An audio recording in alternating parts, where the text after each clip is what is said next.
أما بعد فيا أيها العاذرون رحمنا ورحمكم الله. فقد قال الله تعالى في كلام المجيد الفرقان الحميد: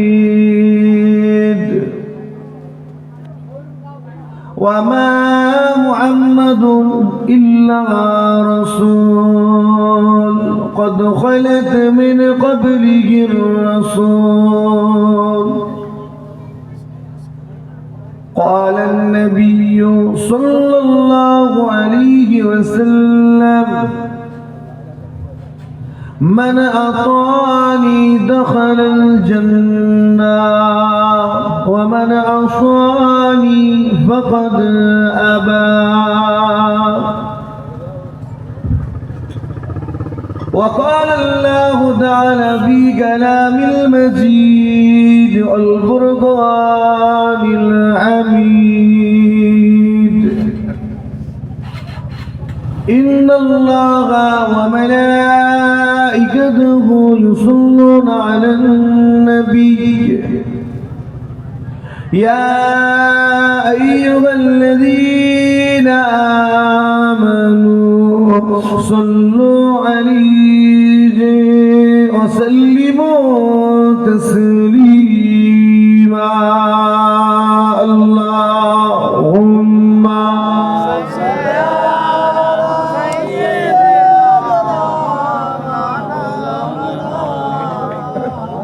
وعلى آل سيدنا. মাশাআল্লাহ, দরুদ শরীফ তেলাওয়াত করছি। এই তেলাওয়াত আমার নবীকে খুশি করার জন্য ছিল। কাকে খুশি করার জন্য?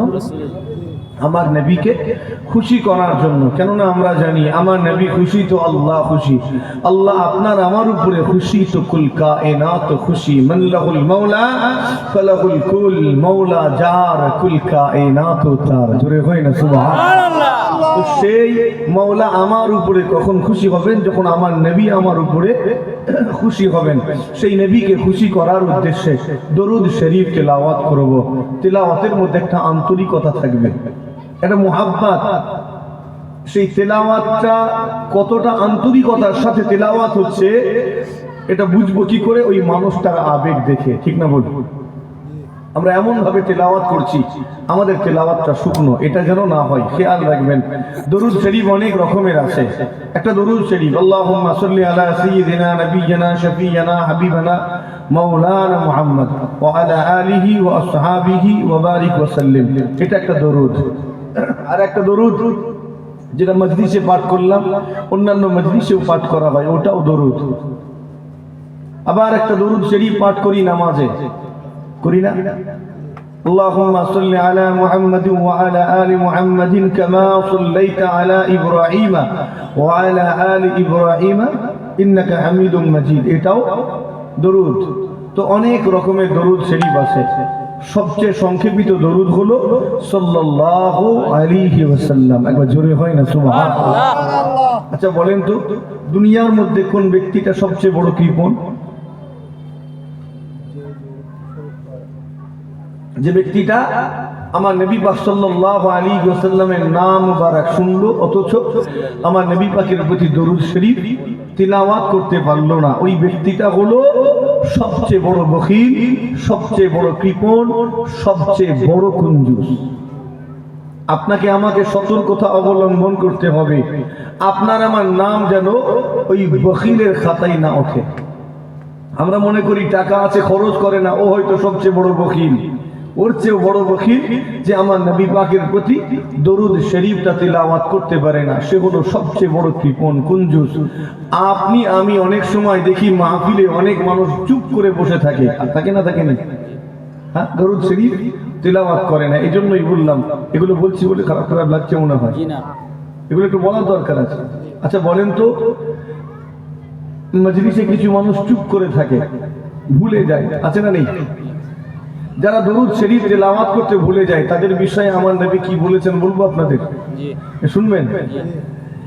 আমার নবী পাক সাল্লাল্লাহু আলাইহি ওয়াসাল্লামের হাদিস, আল্লাহ নবী বলছেন, মান নাসিয়া সালাত আলাইয়া ফাকাদ আখতা তরিকাল জান্নাহ। বাংলা মানেটা যদি শুনি মনটা খারাপ হয়ে যাবে, মজলিসে এসে চুপ করে বসে থাকা বের হয়ে যাবে।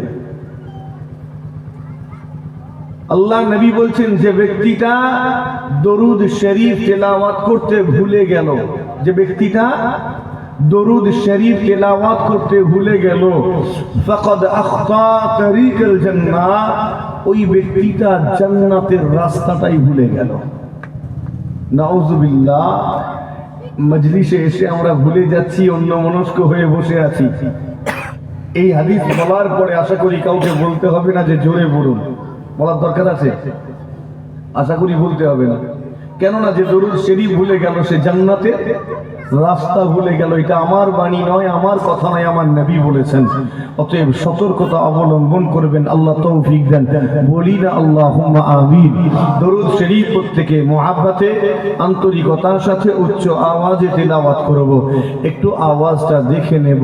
নারে তাকবীর, আল্লাহু আকবার। আরো আওয়াজ বাড়বে। নারে তাকবীর, ইসলামে হক মুজাহিদিস জামান, জিন্দাবাদ। দাদা পীরের হক সিলসিলা, জিন্দাবাদ। বিশ্ব নবী দিবস, জিন্দাবাদ। নারে তাকবীর, নারে তাকবীর, জিন্দাবাদ। মাশাআল্লাহ। শেষের আওয়াজটা বজায় রেখে সকলে মুহাব্বতে দরুদ শরীফ তেলাওয়াত করি। আল্লাহুম্মা সাল্লি আলা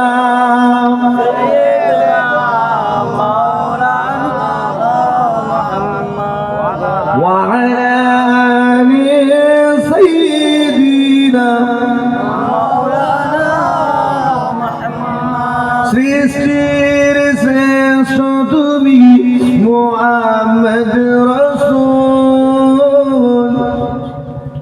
দান করেছেন খোদা তোমায় নিয়ামত অতুল।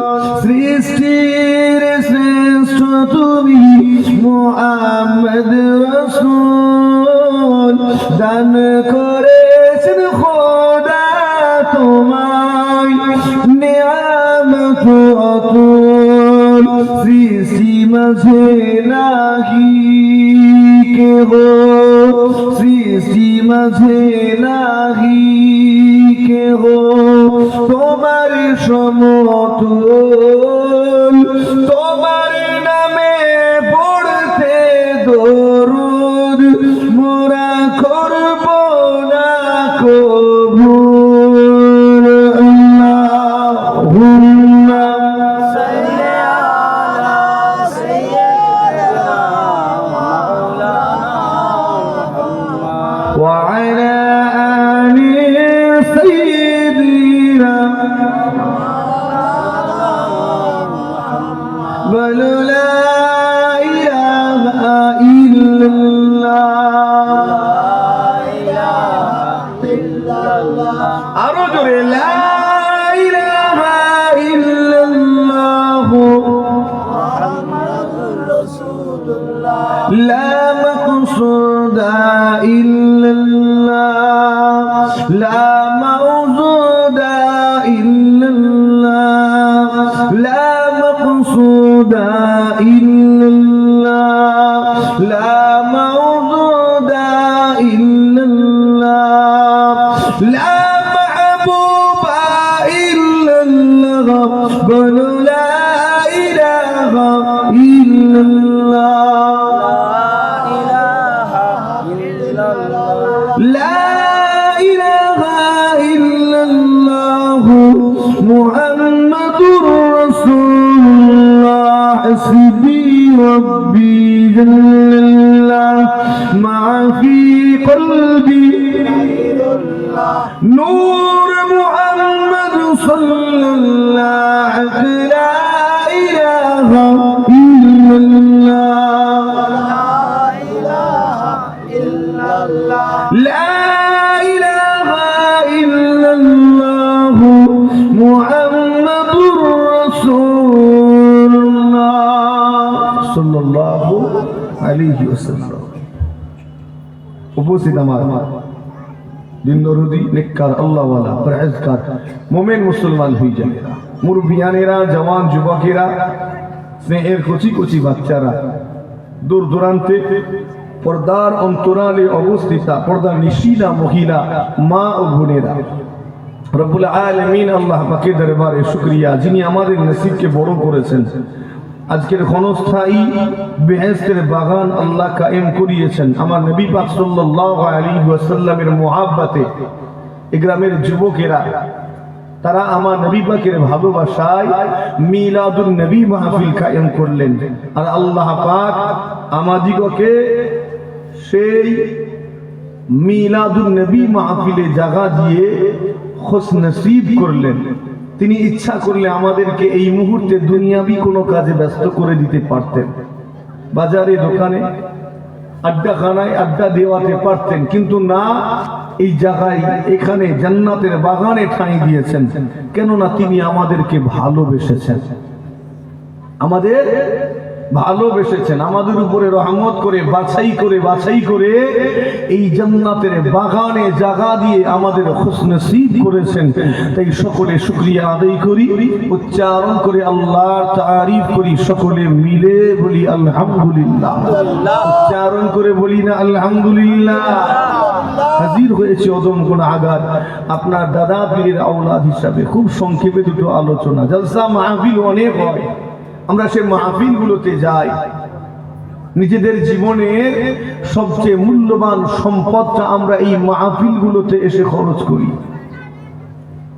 একটা ঈমানদারের কাছে তার জীবনের সবচেয়ে মূল্যবান সম্পদ কি? টাকা পয়সা, ঠিক না ভুল? জমি জায়গা, হিরে জহরত। তাহলে ঈমানদারের কাছে তার জীবনের সবচেয়ে মূল্যবান সম্পদ হলো সময়।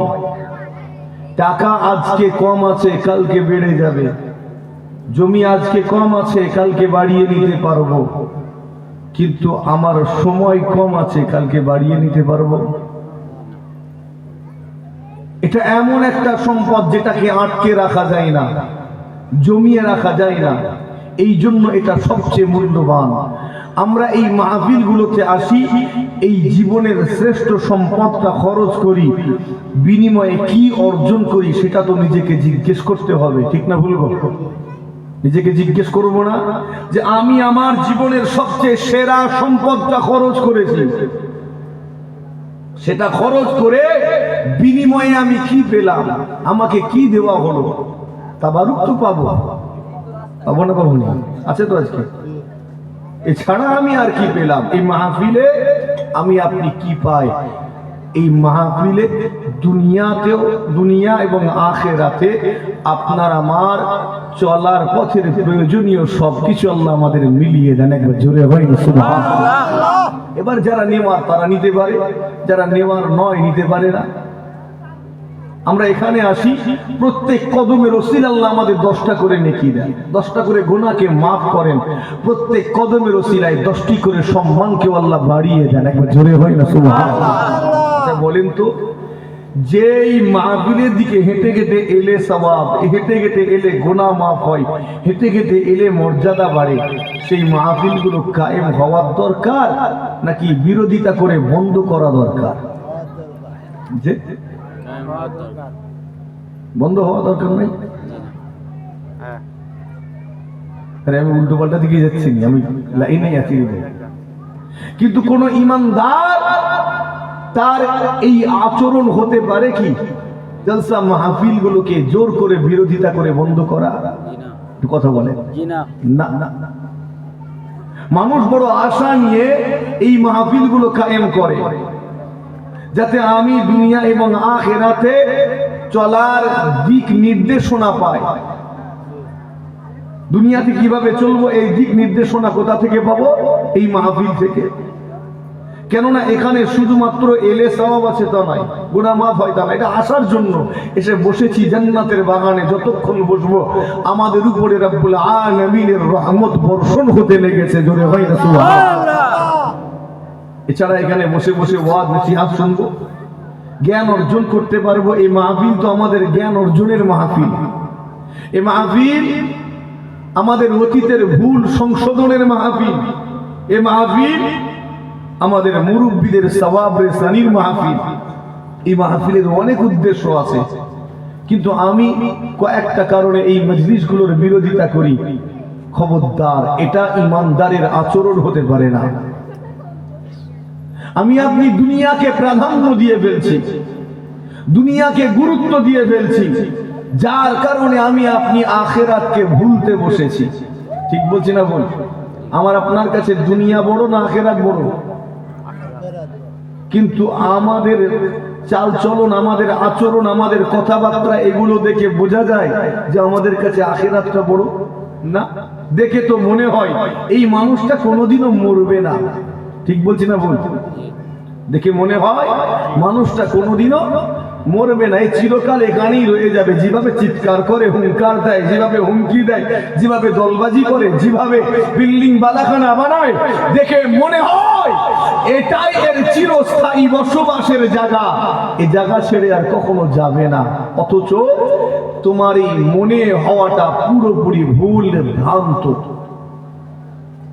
নবীগণকে মওতের স্বাদ চাখতে হয়েছে, রাসূলগণ, পয়গম্বরগণ, তাদেরকে মওতের স্বাদ চাখতে হয়েছে। হয়েছে না হয়নি? আল্লাহ কোরআন শরীফে জানিয়ে দিলেন, ওয়ামা মুহাম্মাদুন ইল্লা রাসূল কদ খালাত মিন ক্বাবলিহির রাসূল। এই আয়াত বহুবার শুনেছি। আল্লাহ জানিয়েছেন মুহাম্মদ সাল্লাল্লাহু আলাইহি ওয়াসাল্লাম রাসূল ছাড়া অন্য কিছু নন। একবার জোরে হয় না সুবহানাল্লাহ? আমাদের বড় ভাই নয়? কথা বলেন। আল্লাহ বলছেন মুহাম্মদ রাসূল ছাড়া অন্য কিছু নয়। তারপরেই বলছেন কদ খালাত মিন ক্বাবলিহির রাসূল, মুহাম্মদ সাল্লাল্লাহু আলাইহি ওয়াসাল্লামের পূর্বে যতগুলো নবী, রাসূল, পয়গম্বর এসেছিলেন তারা প্রত্যেকে গত হয়েছেন। অর্থাৎ হে নবী, আপনাকেও গত হতে হবে, পর্দা নিতে হবে। এই আয়াতের মাধ্যমে আল্লাহ জানিয়ে দিলেন। তো আমার নবী পাক সাল্লাল্লাহু আলাইহি ওয়াসাল্লাম তিনিও তো মওতের স্বাদ চেখেছেন। ঠিক না ভুলবো? দেখেননি? সাহাবায়ে কেরাম হুজুরগণ চেখেছেন, কুতুব, আবদাল, মুজাদ্দিদগণ মওতের স্বাদ চেখেছেন। আমি আপনি ছাড় পেয়ে যাব নাকি? কথা বলেন। কিন্তু এমন ভাবে দুনিয়ায় ঘোরাফেরা করছি, দেখে মনে হয় না যে মানুষটা কখনো মরে যাবে। শোনেন, আপনার কাপড়ের কাপড় পচার আগে দেহটা পচে গলে যাবে। এই দেহ নিয়ে বেশি হুঙ্কার দেখাবেন না। কথা ঠিক না বলবো? বেশি মিজাজ নয়, মাসেল ফুলাচ্ছি, একটা হুকুম হবে আর রক্ত চলাচল বন্ধ হয়ে যাবে। মাসেল ফুলাতে পারবো তখন? নাড়াচাড়া করতে পারবো না। তো কিসের এত চিৎকার, কিসের হুঙ্কার, কিসের এত গলাবাজি? গলাবাজি করি তো করি, অনেক সময় এমন দেখা যায় যে হকের বিরুদ্ধে আমাদের গলাবাজি হয়ে যাচ্ছে। ঠিক বলছি না বল? আমাদের গলাবাজি, চিৎকার হকের বিরুদ্ধে হচ্ছে, ন্যায়ের বিরুদ্ধে হয়ে যাচ্ছে না। আমার মনে হয় ভুল হয়ে যাচ্ছে, নিজেকে সংশোধনের দরকার। আপনি চিৎকার করছেন, প্রথম কথা চিৎকার মানায় না, কেননা মাটি থেকে তৈরি। মাটির এই আত্মগরিমা, অহংকার মানায় না। ঠিক বলছি না ভুল? অহংকার মানায় কি থেকে তৈরি? মাটি থেকে তৈরি। এত হুঙ্কার কিসের, চিৎকার কিসের? এটা তো মানাই না তোমার। তার উপরে কখনো কখনো অন্যায়ের পক্ষে, ন্যায়ের বিরুদ্ধে আমাদের কাজগুলো হয়ে যাচ্ছে, আমাদের চিৎকার হয়ে যাচ্ছে। সতর্কতা অবলম্বন করতে হবে। আল্লাহকে ভয় করুন, কেননা আল্লাহর সামনে দাঁড়াতে হবে। হবে না? হবে না? কথা বলে না কেন? আজকের আমাদের অবস্থা দেখেন, আমরা মিথ্যা কথা বলি, জুয়া খেলি, লটারির টিকিট কাটি, আমরা ওজনে কম দেই, আমরা জেনা ব্যভিচারে অনেকে ব্যস্ত। এই সমাজে অন্যায় অনাচার ছেয়ে গেছে, পাপ ছেয়ে গেছে। আমার নবী পাক সাল্লাল্লাহু আলাইহি ওয়াসাল্লাম সেই অন্যায় অনাচারগুলোকে দূর করেছেন। এই জলসা বন্ধ করে দেওয়ার কয়েকজনের মাথায় যে খেয়ালটা আসে, আমি জানি না এদের মেন্টালিটি কেমন, এদের চিন্তা ভাবনা কেমন। আল্লাহ নবী হযরতে ঈসা আলাইহিস সালামকে আল্লাহ যখন উঠিয়ে নিলেন, আর জলসা হলো? কথা বলে, জলসা বন্ধ কেন? ঈসা আলাইহিস সালামকে তো আল্লাহ উঠিয়ে নিয়েছেন, আর কোন নবী আল্লাহ পাঠাননি। দীর্ঘ কত বছর? 570টা বছর, কথা ঠিক বলছি না ভুলবো? আল্লাহ উঠিয়ে নিলেন, মানুষকে আর ওয়াজ নসিহত করার মতো কেউ নেই। কে ওয়াজ করবেন? নবীগণ তো ওয়াজ করতেন। আজকে দিনে যদি মানুষগুলোকে জান্নাতের বর্ণনা না দেওয়া হয়, মানুষগুলোর অন্তরে জান্নাত লাভের আশা জাগবে না। জাহান্নামের ভয়াবহ আযাবের কথা বর্ণনা যদি না করা হয়, তাহলে মানুষগুলো ওই জাহান্নাম থেকে বাঁচতেও চাইবে না, জানবেই না তো কি করে চাইবে। তো নবীগণ সেই ওয়াজ করতেন, মানুষকে বোঝাতেন। আল্লাহ উঠিয়ে নিলেন ঈসা আলাইহিস সালামকে, ওয়াজ বন্ধ হয়ে গেল, পরিস্থিতি এমন হয়ে গেল, এই মানুষগুলোকে আর সোজা পথে ফিরিয়ে আনার মতো কেউ নেই, কেউ শোনানোর মতো নেই, কেউ বলার মতো নেই। তো মানুষগুলো কি করলো? সব ভুলে গেল। ভুলে যেতে যেতে এমন হলো, অধঃপতন দেখা দিল, চুরি বেড়ে গেল, ডাকাতি বেড়ে গেল, রাহাজানি বেড়ে গেল, ছিনতাই, মারামারি, কাটাকাটি, খুনোখুনি বেড়ে গেল, মানুষের নিরাপত্তা নেই। যুগটার নাম হয়ে গেল অন্ধকার যুগ, অজ্ঞতার যুগ, আইয়ামে জাহেলিয়া। কথা ঠিক বলছি না বল? হ্যাঁ, কেন? আর তো কেউ শোনানোর নেই। অজ্ঞতার যুগ। আবার আল্লাহ আমার নবীকে পাঠালেন, আমার নবী তাশরীফ আনলেন, ওয়াজ নসিহত শুরু করলেন। আল্লাহ পাক আবার ইসলামের আলোয় দুনিয়াটাকে আলোকিত করে দিলেন। জোরে হয় না সুবহানাল্লাহ? কুল জাআল হক ওয়া যাহাকাল বাতিল ইন্নাল বাতিলা কানা যাহুকা। আপনি বলুন, আল্লাহ পাক তার হাবিবকে বলছেন, আপনি বলুন, জাআল হক, হক এসে গিয়েছে, ওয়া যাহাকাল বাতিল, বাতিলকে বিদায় নিতে হবে। কথা ঠিক না ভুলবো? ইন্নাল বাতিলা কানা যাহুকা। কেননা বাতিল তো বিদায় নেওয়ারই জন্য, ধ্বংস হওয়ারই জন্য। আমার কথা ভালো করে শুনবেন। তো আমার নবী পাক সাল্লাল্লাহু আলাইহি ওয়াসাল্লাম যখন কালেমার প্রচার করলেন, ওই সমাজের মানুষগুলোর কাছে ম্যাজিকের মতো এই কথাগুলোর প্রভাব পড়তে লাগলো। মানুষ চুরি করা ছেড়ে দিল, ডাকাতি ছেড়ে দিল, অন্যায় ছেড়ে দিল, ওজনে কম দেওয়া বন্ধ করে দিল, মিথ্যা কথা বলা ছেড়ে দিল। কেন জানেন? কেননা আমার নবী পাক তাদেরকে একটা এমন ধারণা দিয়েছেন, যেটার কারণে মানুষের মধ্যে এত ম্যাজিকের মতো পরিবর্তন। একবার জোরে হয় না সুবহানাল্লাহ? সেই ধারণাটা কি জানেন? বলবো? আমরা জানি সেটা। সবার আগে আমার নবী তাদেরকে, ওই আরবের বেদুইন গুলোকে বললেন, এই আল্লাহ বলে একজন আছেন, আর তিনি তোমার সব কথা শুনছেন, তিনি তোমাকে দেখছেন। একবার জোরে হয় না সুবহানাল্লাহ? আচ্ছা বলেন তো, আপনাকে কেউ দেখছে, আপনি চুরি করবেন? হ্যাঁ, করবেন না। কেন? আপনি জানেন আমাকে দেখছেও, আমি আপনাকে দেখছি, আপনি আর কখনো অন্যায় করবেন? করবেন না। আমি আপনার কথাগুলো শুনছি, আপনি কি মিথ্যা বলবেন? বলবেন না। আপনাকে কেউ শুনছে, কেউ দেখছে, যদি এমনটা হয়, আপনি আর অন্যায়টা করবেন না। কেননা অন্যায় তো লুকিয়ে লুকিয়ে করা পছন্দ করে মানুষ। চুরি দেখিয়ে করে না লুকিয়ে করে? লুকিয়েই করে, লুকিয়েই মানায়। তো পাপ কোনটা? যেটা প্রকাশ পাওয়ার ভয় পায় মানুষ, যেটা প্রকাশ হয়ে গেলে আমি ছোট হয়ে যাব, এই রকম চিন্তা যদি হয়, জানবেন ওটা পাপ, ওটা আলাদা বিষয়। তো আমার নবী যখন ওদের অন্তরে এই ধারণা দিলেন যে আল্লাহ বলে একজন আছেন, যিনি তোমাকে দেখছেন, তোমার কথা শুনছেন, এটা দেওয়ার পরে মক্কার জমিন থেকে মিথ্যা কথা উঠে গেল, ওজনে কম দেওয়া বন্ধ হয়ে গেল, মক্কার মানুষগুলো সব একদম সোজা পথে ফিরে এলো। একবার জোরে হয় না সুবহানাল্লাহ? কেননা যখনই মিথ্যা কথা বলতে যাচ্ছে, মনে পড়ে গেল মুহাম্মদ সাল্লাল্লাহু আলাইহি ওয়াসাল্লাম বলেছেন, আল্লাহ তোমার কথা শুনছে।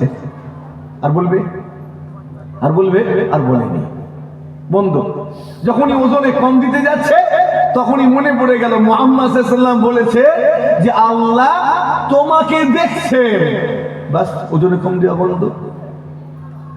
যখনই কোনো অন্যায় করতে যাই, এরকম মনে পড়ে যায়, বাস বন্ধ। আমরাও একটা জিকির করি, ইলমে তাসাউফের ছাত্র যারা, তারা জিকির করে, হুজুর কিবলাদের কাছ থেকে সবক নেন।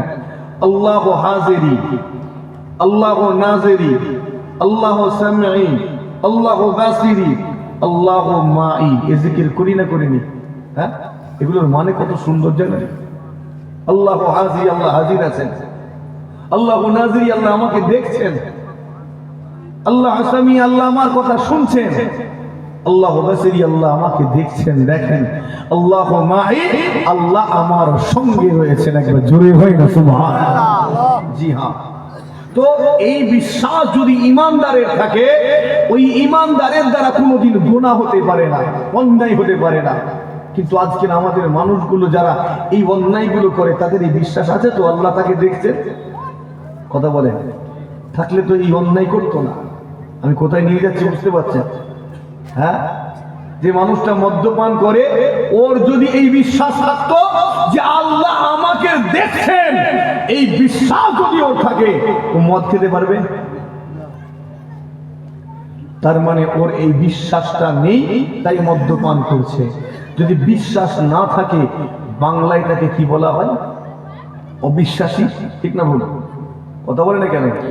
যার আরবি কি? কথা আমার বুঝতে পারছেন? যদি বিশ্বাস করে সে বিশ্বাসী, আর এটার আরবি হলো মুমিন, ইমানদার। তো ঈমান মানেই তো বিশ্বাস। তো যে বিশ্বাস করে সে বিশ্বাসী, যে বিশ্বাস করে না সে অবিশ্বাসী। যার বাংলা কাফের। তো ভালোভাবে গভীরভাবে যদি লক্ষ্য করা যায় না, তাহলে এদের ঈমানটুকুও নেই। আমার আলোচনা আলাদা ভাই, আমি একটু অন্যরকম আলোচনা করি। যারা আমার কথা শোনেন তারা জানেন, গুড়া বেঁধে কাজ করে। সেই আইয়ামের জাহেলিয়া যুগটা আর ফিরে আসবে না। আসবে নাকি? এই জাহেলিয়া যুগ ফিরে আসবে? এই যুগটা কার যুগ? আমার নবী পাকের যুগ। এই যুগ আমার নবী পাকের, কিয়ামত পর্যন্ত এই যুগটা আমার নবী পাকেরই যুগ থাকবে। একবার জোরে হয় না সুবহানাল্লাহ। ওই জাহেলিয়াতের যুগ আর ফিরে আসবে না। তবে হ্যাঁ, আমার নবী বলেছেন জাহেলিয়াতের যুগের আমালগুলো একটা একটা করে সব ফিরে ফিরে আসবে। আসবে না? আসবেনি? ওই যুগের যে সমস্ত আমল সব ফিরে আসবে। মুসলমানের ছেলেরা, ও নওজওয়ানেরা, তরুণেরা, আমার নবী পাকের পাগলেরা, আপনার দাদাদের আওলাদ হিসাবে এসেছি। খুব সংক্ষেপ করে আলোচনা রেখে যাব, মনোযোগ সহকারে শুনে রেখে দিন।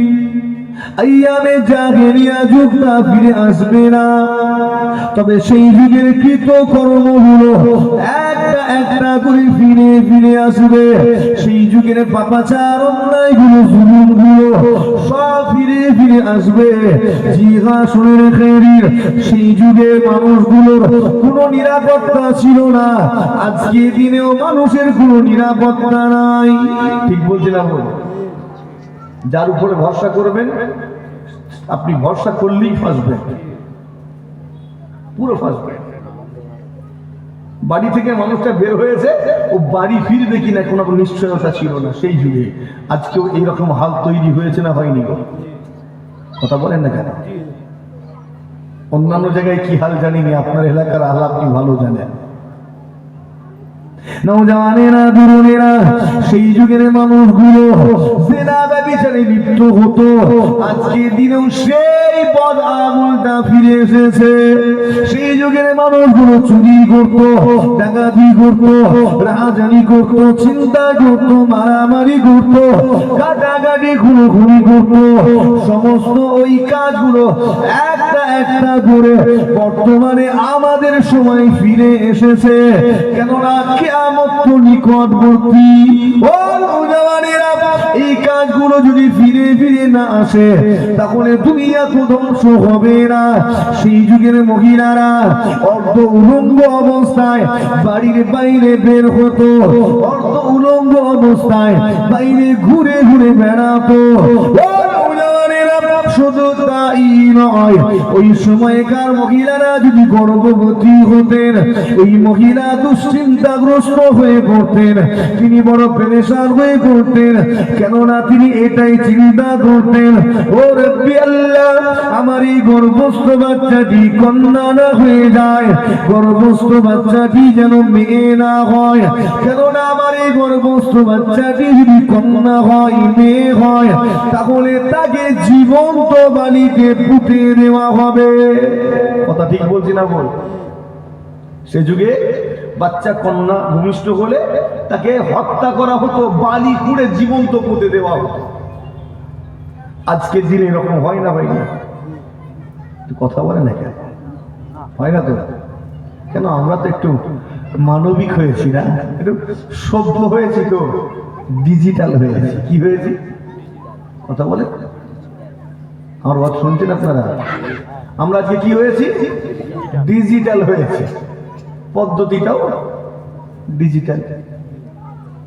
সেই যুগে কন্যা ভূমিষ্ঠ হওয়ার পরে তাকে বালি খুঁড়ে পুঁতে দেওয়া হতো, হত্যা করা হতো। আজকের দিনে পদ্ধতি পাল্টে গিয়েছে। কেন? ডিজিটাল। আগেই বলেছি, এখন আর জন্মানোর সুযোগ নেই, মায়ের গর্ভেই হত্যা করা হচ্ছে। ঠিক বলছি না বল? হ্যাঁ, এখন আর ভূমিষ্ঠ হতেও দেয় না, মায়ের গর্ভে শেষ। একটু গুগলে প্রশ্ন করবেন, নিজে গুগলকে জিজ্ঞেস করবেন যে আজকের দিনে ভারতবর্ষে কত গর্ভবতী মা তার সন্তানকে হত্যা করে, জিজ্ঞেস করবেন। রেজাল্ট পাবেন না পাবেননি? কথা বলেন না কেন? পাবেননি মনে হয়? হ্যাঁ পাবেন, গুগল জানিয়ে দেবে। অঙ্কটা যদি দেখেন না অবাক হয়ে যাবেন। এখন চ্যাট জিপিটিও আছে, জিজ্ঞেস করতে পারেন, অনেক কিছু রেজাল্ট পাবেন। অঙ্কটা যদি দেখেন অবাক হয়ে যাবেন যে আমার দেশে এত হাজার বাচ্চাকে প্রত্যেক দিন হত্যা করা হচ্ছে। 100-200 নয়, হাজার, কত হাজার সেটা দেখে নেবেন, সংখ্যাটা নাই বললাম। এই তো অবস্থা। আল্লাহ মাফ করে, পদ্ধতিটা পাল্টে ফেলেছি, জাহেলিয়া যুগের আমলগুলো ফিরিয়ে আনছি। মুসলমানের ছেলেরা, যারা সেই যুগের মহিলাগুলো বেপরদা অবস্থায়, অর্ধ উলঙ্গ অবস্থায় বাড়ির বাইরে ঘুরে ঘুরে বেড়াতো, বলুন তো আজকের দিনে আমাদের সমাজের মহিলাগুলো সেই যুগের আমলটাকে ফিরিয়ে আনছে কিনা আনেনি? কথা বলে না কেন? আনছে না? বললে এখন আমার বদনাম হবে তো। এগুলো বলতে গেলে তো আমি খারাপ হয়ে যাব। এই বলবো না, ছেড়ে দেবো। আজকে এখানে দোকান দোকান বসেছে নাকি? ওখানে আছে, ভিড় আছে? ও বাবা, মানে বিশাল ব্যাপার। হ্যাঁ, আচ্ছা, প্রায় এখন ধরেন প্রায় 10টা বাজে। আমি যদি এই প্রশ্নটা করি যে আপনার বাড়ির মেয়েটা রাত 10টার সময় বাড়ির বাইরে কি করে, এই প্রশ্নটা জিজ্ঞেস করা কি আমার ভুল হবে? আপনার বাড়ির মেয়েটা রাত্রি 10টার সময় বাড়ির বাইরে কেন? আপনি কেমন গার্জিয়ান, কেমন অভিভাবক? আপনি তাকে সেই আদর্শ দিতে পারেননি, সে শিক্ষা দিতে পারেননি, তাই তো বাড়ির বাইরে বের হয়েছে। মুসলমানের ছেলেরা, নওজওয়ানেরা, তরুণেরা, আমার মুরব্বিয়ানেরা, ও দূর দূরান্তে অবস্থিত মা ও বোনেরা, নিজেকে পর্দার মধ্যে রাখুন। কেননা আল্লাহ পাক আপনার আমার উপরে পর্দাকে ফরজ করে দিয়েছেন। পর্দা যেমন মহিলাদের উপরে, তেমন পুরুষের জন্য তো পর্দা রয়েছে। আছে না নেই? নাকি শুধু মা বোনেদের জন্য? আমাদের পর্দাটা একটু সহজ, ঠিক না ভুল? তাদের পর্দাটা একটু কঠিন। না, কঠিন মোটেও নয়, কঠিন মোটেও নয়। যদি কঠিন মনে করা হয় আমাদেরটাও কঠিন, তাদেরটাও কঠিন। আর যদি সহজ মনে করেন আমাদেরটাও সহজ, তাদেরটাও সহজ। কোরআন শরীফের আয়াত আল্লাহ পাক জানিয়ে দিলেন, ওয়াকরনা ফি বুয়ুতিকুন্না ওয়ালা তাবাররুজনা তাবাররুজাল জাহিলিয়াতুল উলা। আল্লাহ পাক আয়াতের মাধ্যমে কি জানালেন? হে ঈমানদারেরা, ওয়াকরনা ফি বুয়ুতিকুন্না ওয়ালা তাবাররুজনা তাবাররুজাল জাহিলিয়াতুল উলা। আল্লাহ পাক আপনাকে আমাকে জানিয়ে দিলেন, হে ঈমানদারেরা, বোনেরা, তোমরা তোমাদের বাড়ির মহিলাগুলোকে অর্ধ উলঙ্গ অবস্থায় বাড়ির বাইরে জাগিলিয়া যুগের মহিলাদের মতো বের করো না। জিয়া শুনে রেখে দিন, বের করতে আল্লাহ নিষেধ করেননি, বের করবে, কিন্তু জাহেলিয়া যুগের মহিলাদের মতো অর্ধ উলঙ্গ অবস্থায় যেন বের করো না। একান্তই যদি বের করতে হয় তাহলে তাকে হেফাজতের সঙ্গে বাড়ির পরিবেশটা দিয়ে তবে বাইরে বের করো। জোরে হবে না সুবহানাল্লাহ। বাড়ির পরিবেশ অর্থাৎ পর্দা। পর্দা কি করব? বোরকা পড়বে, তাই তো নাকি? কি করবে? বোরকা পড়বে না পড়বে নি? বোরকা ফরজ তো, আজ বুঝেন নি। এই বোরকা ফরজ, এই বোরকা ফরজ কোন হাদিসে আছে? কোন কোরআন শরীফে কোন আয়াতে আছে? বোরকা ফরজ নয়, ফরজ পর্দা। তুমি পর্দা করো। পর্দা করার জন্য চাদর মুড়ি দিতে পারো, পর্দা করার জন্য বস্তা পরে ঘুরতে পারো, পর্দা করার জন্য বুরখাও পরিধান করতে পারো। পর্দার বিধান মা বোনেরা আশা করি শুনছেন। এই ওয়াজ শুনছে তো নাকি? তারা মা বোনেরা শুনছেন মনে হয়। এদিকের মা বোনেরা পর্দা করে, অর্ধেকটা করে। এই ওয়াজ তারে লাগছে তাদের। আর আল্লাহর হুকুম আজকে প্রথম রাতে পেয়েছি, বেশ ভালো মতোই ঝাড়া যাবে নাকি। আমি আঘাত করার জন্য ওয়াজ করতে আসিনি, ঝাড় দেওয়ার জন্য ওয়াজ করতে আসিনি, আমি সংশোধনের জন্য ওয়াজ করতে এসেছি। বাস এটাই, আমি আঘাত করতে আসিনি। মা বোনেরা, নিজেদেরকে পর্দার মধ্যে রাখুন, কেননা আল্লাহ পাকের বিধান, আল্লাহ আপনার উপরে পর্দাকে ফরজ করে দিয়েছেন। যদি কোনো মহিলা পর্দা না করে বেপর্দা হালতে ঘোরাফেরা করে, ওই মহিলার উপরে আল্লাহ পাকের গজব নাযিল হবে। ঠিক না বলুন? দুনিয়াতেও জ্বলবে, আখিরাতেও জ্বলবে, শান্তি মিলবে না, অন্তরে সুকুন পাবে না। দুনিয়ায় মাথার কাপড়টা সরে গেছে, যাও না কবরে, জাহান্নামের কাক এসে মাথায় ঠুকরে ঠুকরে মাথার হাড় ফুটো করে ভিতর থেকে গিলগুলো খাবে। ঠিক না বলবো? খাবে না? খাবে না? ও মনে করেছে খেয়ে খেয়ে শেষ হয়ে যাবে, আমি মরে যাবো। জি না, মরণ আর নয়, একবারই হয়ে গেছে, আর মরবে না, শেষ হয়ে যাবে, আল্লাহর হুকুম হবে, আবার ঠিক হয়ে যাবে, ফের কাকটা খাবে। ওই কষ্ট সারা জীবন ভোগ করতে হবে। সেই আখিরাতের কথা চিন্তা করুন, নিজেকে পর্দার মধ্যে রাখুন, কেননা এটা হলো আল্লাহ পাকের বিধান। মুসলমানের ছেলেরা, ও নওজওয়ানেরা, তরুণেরা, আমি পর্দা আলোচনা করছি, এবারে আপনাকে একটু অন্যদিকে নিয়ে যাব। আপনার বাড়ির মেয়েটি পড়াশোনা করে, জ্ঞান অর্জন করে, তাকে আপনি সুন্দর করে পড়াশোনা করাচ্ছেন, উচ্চ মাধ্যমিকে ভালো রেজাল্ট করেছে, তার বড় আশা আমি ডাক্তার হব, মানুষের সেবা করব, জনসেবা করব। আপনি তাকে ডাক্তার বানাবেন, মেডিকেল কলেজে নিয়ে গিয়েছেন, ভর্তি করবেন, সেখানে বলা হলো এখানে পড়তে গেলে পর্দা করা চলবে না। আপনাকে জিজ্ঞাসা করি, বলুন তো দেখি, এমন অবস্থায় তাকে আপনি কি করবেন? পর্দা করিয়ে পড়া ছাড়িয়ে দেবেন, নাকি পর্দা খুলিয়ে পড়তে সাহায্য করবেন? কোনটা করবেন? এই আমার কথা শুনছেন আপনারা? একটু উল্টো কাজ করে ফেলছে এখন মনে হয়। বলেন না, কি করবেন? ভালো রেজাল্ট করেছে, ডাক্তার হতে চাই, মেডিকেল কলেজে ভর্তি হয়েছে, এখন বলা হলো এখানে পর্দা ফর্দা চলবে না, বোরকা টোরকা চলবে না, এসব হিজাব রেখে এসো। কি করবেন? পড়াবেন না ছেড়ে দেবেন?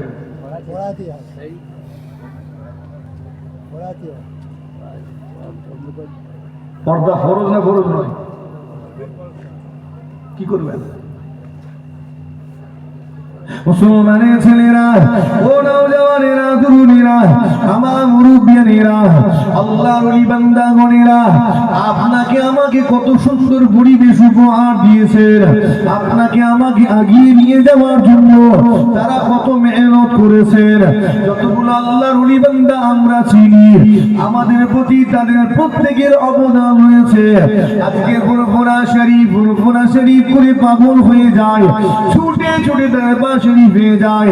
এটা এমনি এমনি নয়, আজকে খাজাবির করে দিওয়ানা হয়ে হিন্দুস্তানের শাহেনশাহ দরবারে আমরা চলে যাই। এটা এমনি এমনি নয়, কেননা আমাদের প্রতি তাদের মেহনত রয়েছে, তাদের পরিশ্রম রয়েছে। তারা আপনার আমার জন্য কত ত্যাগ স্বীকার করেছেন।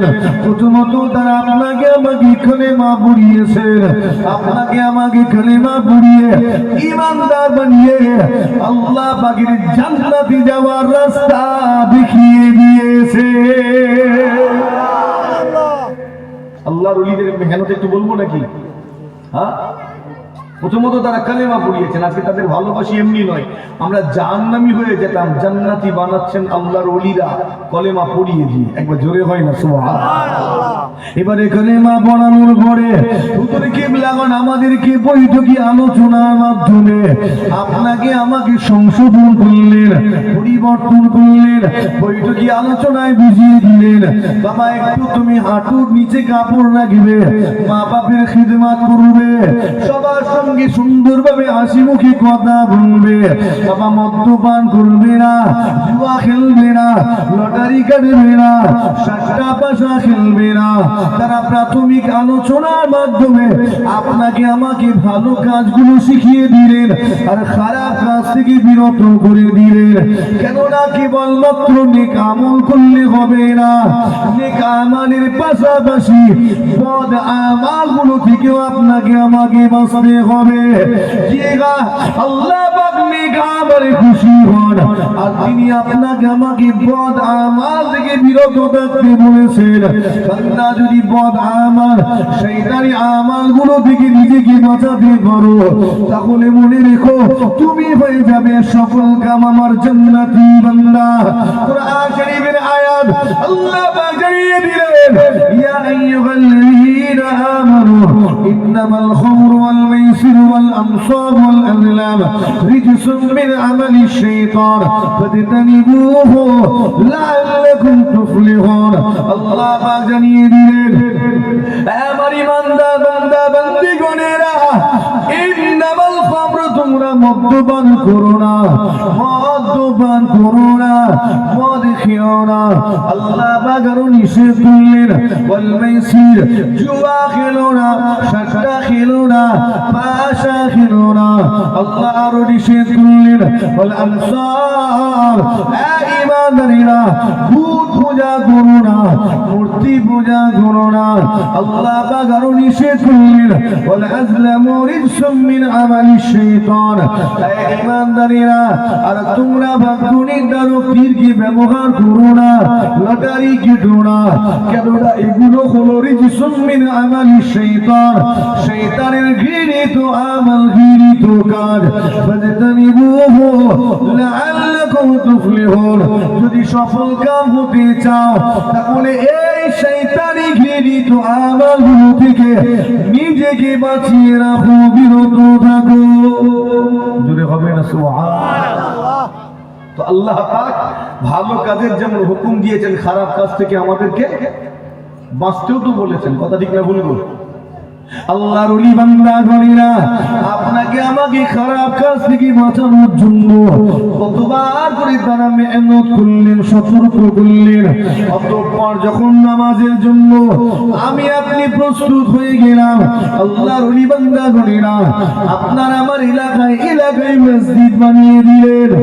আজও আপনার এলাকার আশেপাশে ভালো করে যদি অনুসন্ধান চালানো যায়, দেখা যাবে মুজাহিদুল জামান দাদা পীরের বানানো মসজিদ দেখা যায়, দেখা যাবে কাইয়ুমুজ্জামান বড় হুজুর কিবলার হাতের মসজিদ হয়েছে, দেখা যাবে আশিকে রাসূল ছোট হুজুর পীর কিবলা রাহমাতুল্লাহ আলাইহির বানানো মসজিদটা আজও বাংলা জমিনে মাথা উঁচু করে দাঁড়িয়ে রয়েছে। হুজুর কিবলা আমার এলাকায় মসজিদ বানালেন না যাতে নামাজি হতে পারি। বানানোর পরে তো এবার চিন্তা করছেন এরা নামাজ পড়বে, কিন্তু নামাজের নিয়ম তো জানে না। সানা পড়তে হবে, সূরা ফাতিহা পড়তে হবে, একটা সূরা মিলাতে হবে, তাশহুদ পড়তে হবে, দোয়া মাসুরা পড়তে হবে, ঠিক না ভুলবো? এটা কোথায় যাব, শিখবো কি করে? হুজুর কিবলা এবারে খুলে দিলেন মক্তব, মসজিদের পাশেই খুলে দিয়েছেন মক্তব। আপনি আমি সেখানে গিয়ে জ্ঞান অর্জন করব। আপনার আমার বাড়ি ছেলেগুলো এই মক্তবে গিয়ে জ্ঞান অর্জন করতে লাগলো, এখানে গিয়ে অক্ষর জ্ঞান অর্জন করলো। অতঃপর হুজুর কিবলা গণেরা একটা একটা করে বিভাগ বাড়িয়ে দিলেন, ওখানে কোরআনিয়া বিভাগ বাড়িয়ে দিলেন, কিরাআতিয়া বিভাগ যোগ করলেন, অতঃপর হাফেজিয়া বিভাগ যোগ করলেন। বাড়ি ছেলেগুলো এই সকল বিভাগে গিয়ে একটা একটা করে বিষয়ে জ্ঞান অর্জন করে পারদর্শী হলো। কোরআন শরীফ কিরাআত করতে শিখে গেল, এখন সে নামাজে কিরাআত করতে পারে। অনেকের আশা আমি একটু তারাবির নামাজের মাধ্যমে কোরআন শরীফ খতম করব। হাফেজিয়া বিভাগ খুলে দিলেন। বাড়ির ছেলেগুলো এই হাফেজিয়া মাদ্রাসায় গিয়ে আল্লাহ 30 পারা কোরআনকে হিফজ করে নিজের সিনাতে গেঁথে নিয়ে হাফেজ কোরআন হয়ে গেল। এখন ছেলেটা সুন্দর করে তারাবির নামাজের মাধ্যমে কোরআন শরীফের খতম করতে পারে। হুজুর কিবলা চিন্তা করলেন কেবলমাত্র হাফেজ কোরআন শরীফ জ্ঞান অর্জন করলে হবে না, এদেরকে এই বিষয়ে আরো বেশি জ্ঞানী হতে হবে। হুজুর কিবলা গণেরা এলাকায় এলাকায় চলে গেলেন, খারেজিয়া মাদ্রাসা বানিয়ে দিলেন, জিগাসিনিয়ার মাদ্রাসা, দাওরায়ে হাদিস মাদ্রাসা, টাইটেল মাদ্রাসা বানিয়ে দিলেন। বাড়ি ছেলেগুলো এই সকল শিক্ষা প্রতিষ্ঠানে গিয়ে জ্ঞান অর্জন করতে লাগলো। আমার আপনার বাড়ির ছেলেগুলো সেখানে গিয়ে জ্ঞান অর্জন করে আলেম হলো, মাওলানা হলো, মুফতি হলো, মুহাদ্দিস মুফাসসির হলো। এখন তারা ধর্মীয় জ্ঞানে জ্ঞানী, সুন্দর করে ধর্মটা পালন করতে পারে, মানুষকেও ধর্ম সম্পর্কে জানাতে পারে। এখন সুন্দরভাবে আমরা ইসলামটাকে পালন করতে লেগেছি। আল্লাহর ওলি বান্দাগণেরা চিন্তা করলেন কেবলমাত্র ধর্মীয় জ্ঞান অর্জন করলে হবে না, কেবলমাত্র ধর্মীয় জ্ঞান অর্জন করে তো পৃথিবীর সেরা জাতি হওয়া যাবে না। সেরা জাতি হতে গেলে আপনাকে আমাকে সব বিষয়ে পারদর্শী হতে হবে। কথা ঠিক না বল? শুধু হাফেজ হলে, আলেম হলে, মৌলানা হলে হবে না, সবাই নামাজি হলে হবে না। এই বিষয়ে ওয়াজ করেছি আমি, তাই হালকা করে টাচ দিয়ে যাচ্ছি, এটা দরকারের চিত্র। সেরা জাতি হতে গেলে এরকম করলে হবে না, আরো আমাদেরকে জ্ঞান অর্জন করতে হবে। মুজাদ্দিদুজ জামান হুজুর কিবলা এই জন্য কি করলেন, জেনারেল মাদ্রাসা বানিয়ে দিলেন। একবার জোরে হয় না সুবহানাল্লাহ। ওখানে গিয়ে ইতিহাসের জ্ঞান, ভূগোলের জ্ঞান, গণিতের জ্ঞান, সায়েন্সের জ্ঞান আমরা অর্জন করব। আমাদের বাড়ির ছেলেগুলো জ্ঞান অর্জন করে কি হলো, ডাক্তার হলো, মাস্টার হলো, ইঞ্জিনিয়ার, প্রফেসর, লেকচারার হলো, সায়েন্টিস্ট হলো, গবেষক হলো। আমার জাতিটা আগিয়ে গেল। একবার জোরে হয় না সুবহানাল্লাহ, আস্তে করে হয় না সুবহানাল্লাহ। এবার হুজুর কিবলা চিন্তা করছেন, পুরুষগুলো শিখছে, মহিলাগুলো শিখছে না। ভালো করে শুনবেন, পুরুষগুলো যাচ্ছে কিন্তু মহিলারা যাচ্ছে না। আজকে একটু ধারণা পাল্টিয়েছে, তাই এটা আল্লাহর ওলিদের মেহনতের কারণে। মুজাদ্দিদুজ জামান হুজুর কিবলাকে ভালোবাসি, এই জন্য দরবার শরীফে ছুটে ছুটে যায়। হুজুর কিবলা চিন্তা করলেন এই জাতির পুরুষগুলো শিক্ষিত হয়, কিন্তু মহিলাগুলোকে পর্দার দোকায় গিয়ে চার দেওয়ালের মধ্যে আটকে দেওয়া হয়। এবার পর্দার বিরুদ্ধে চলে যাচ্ছি মনে হয় নাকি? হ্যাঁ, পর্দার কথা মনে পড়ছে কখন, যখন কলেজে ভর্তি করবে, উচ্চ শিক্ষিতা হবে তখন। আর গ্রামের জলসার বেলায় পর্দার কথা খেয়াল থাকে না, তখন বেপর্দা হয়ে ঘোরা যায়, তাই তো নাকি? গ্রামে সবাই তো চাস্ত ভাই, হ্যাঁ চাস্ত ভাই, ওখানে বেপর্দা হয়ে ঘুরছে, কোনো ব্যাপার নেই। আর যখন এই জাতির উন্নতির বিষয় আসে তখন বলে না, আমার মেয়েটাকে আর পড়াবো না। কেন? পর্দা তো ফরজ, তাই ওকে আর ডাক্তার। খারাপ লাগে না? এই আমার বুঝতে পারছেন? নওজওয়ানেরা, তরুণেরা, মুজাদ্দিদিস জামান হুজুর কিবলা চিন্তা করলেন বাড়ির মহিলাগুলোকেও শিক্ষিতা বানাতে হবে। তাই কি করলেন? খাস মাদ্রাসা বানিয়ে দিলেন। আমাদের বাড়ির মহিলাগুলো যাতে সেখানে গিয়ে জ্ঞান অর্জন করতে পারে। কেননা আপনার আমার পীর বড় দূরদর্শী ছিলেন, বিচক্ষণ ছিলেন। তিনি বুঝতে পেরেছিলেন, অনুধাবন করেছিলেন, এই জাতি কখনো শ্রেষ্ঠ জাতি হতে পারবে না যতক্ষণ না এই জাতির পুরুষ মহিলা প্রত্যেকে শিক্ষিত হয়। আর প্রতিটা বাচ্চা আমার হতে গেলে 99% শিক্ষিত নিয়েও সেরা হওয়া যায় না। সেরা হতে গেলে 100% শিক্ষিত হতে হবে প্রত্যেককে। তবে সেরা জাতি, শিক্ষিত জাতি, সভ্য জাতি হবে। জি হ্যাঁ, শুনে রেখে আপনার বাড়ির মেয়েটি সুন্দর পড়াশোনা করে, ভালো ট্যালেন্ট রয়েছে, প্রতিভা রয়েছে, মাধ্যমিকেও ভালো রেজাল্ট করেছে, উচ্চ মাধ্যমিকেও খুব সুন্দর রেজাল্ট করেছে। এখন সে মেডিকেল সায়েন্স নিয়ে পড়তে চায়, কেননা সে ডাক্তার হতে চায়। আপনি কি করলেন? তাকে নিয়ে গেলেন ভর্তি করার জন্য। এমন অবস্থায় বলা হলো, এখানে তো হিজাব চলবে না, বুরকা টুরকা চলবে না। যদি এই কলেজে পড়তে হয়, তোমার বোরকা বাড়িতে রেখে এসো। আপনাকে আবারও জিজ্ঞাসা করি, বলুন তো দেখি, আপনি কি সিদ্ধান্ত নেবেন? পর্দা ছাড়িয়ে তাকে পড়াবেন, নাকি পড়া ছাড়িয়ে পর্দা করাবেন? কোনটা? দুজন বললেন, বাকিগুলো শুনি। পর্দা করো, উল্টো পাল্টা করলে জড়িয়ে যাবেন, বলেন এবার ঠিক করে। এসব বেশি আছেন তো? নারে তাকবীর। আমি বুঝতে পারছি আমি খুব হার্ড প্রশ্ন করে ফেলেছি মনে হয়। প্রশ্ন খুব কড়া করে ফেললাম নাকি? নরমাল আছে প্রশ্ন? তো নরমাল। বলেন কি করবেন?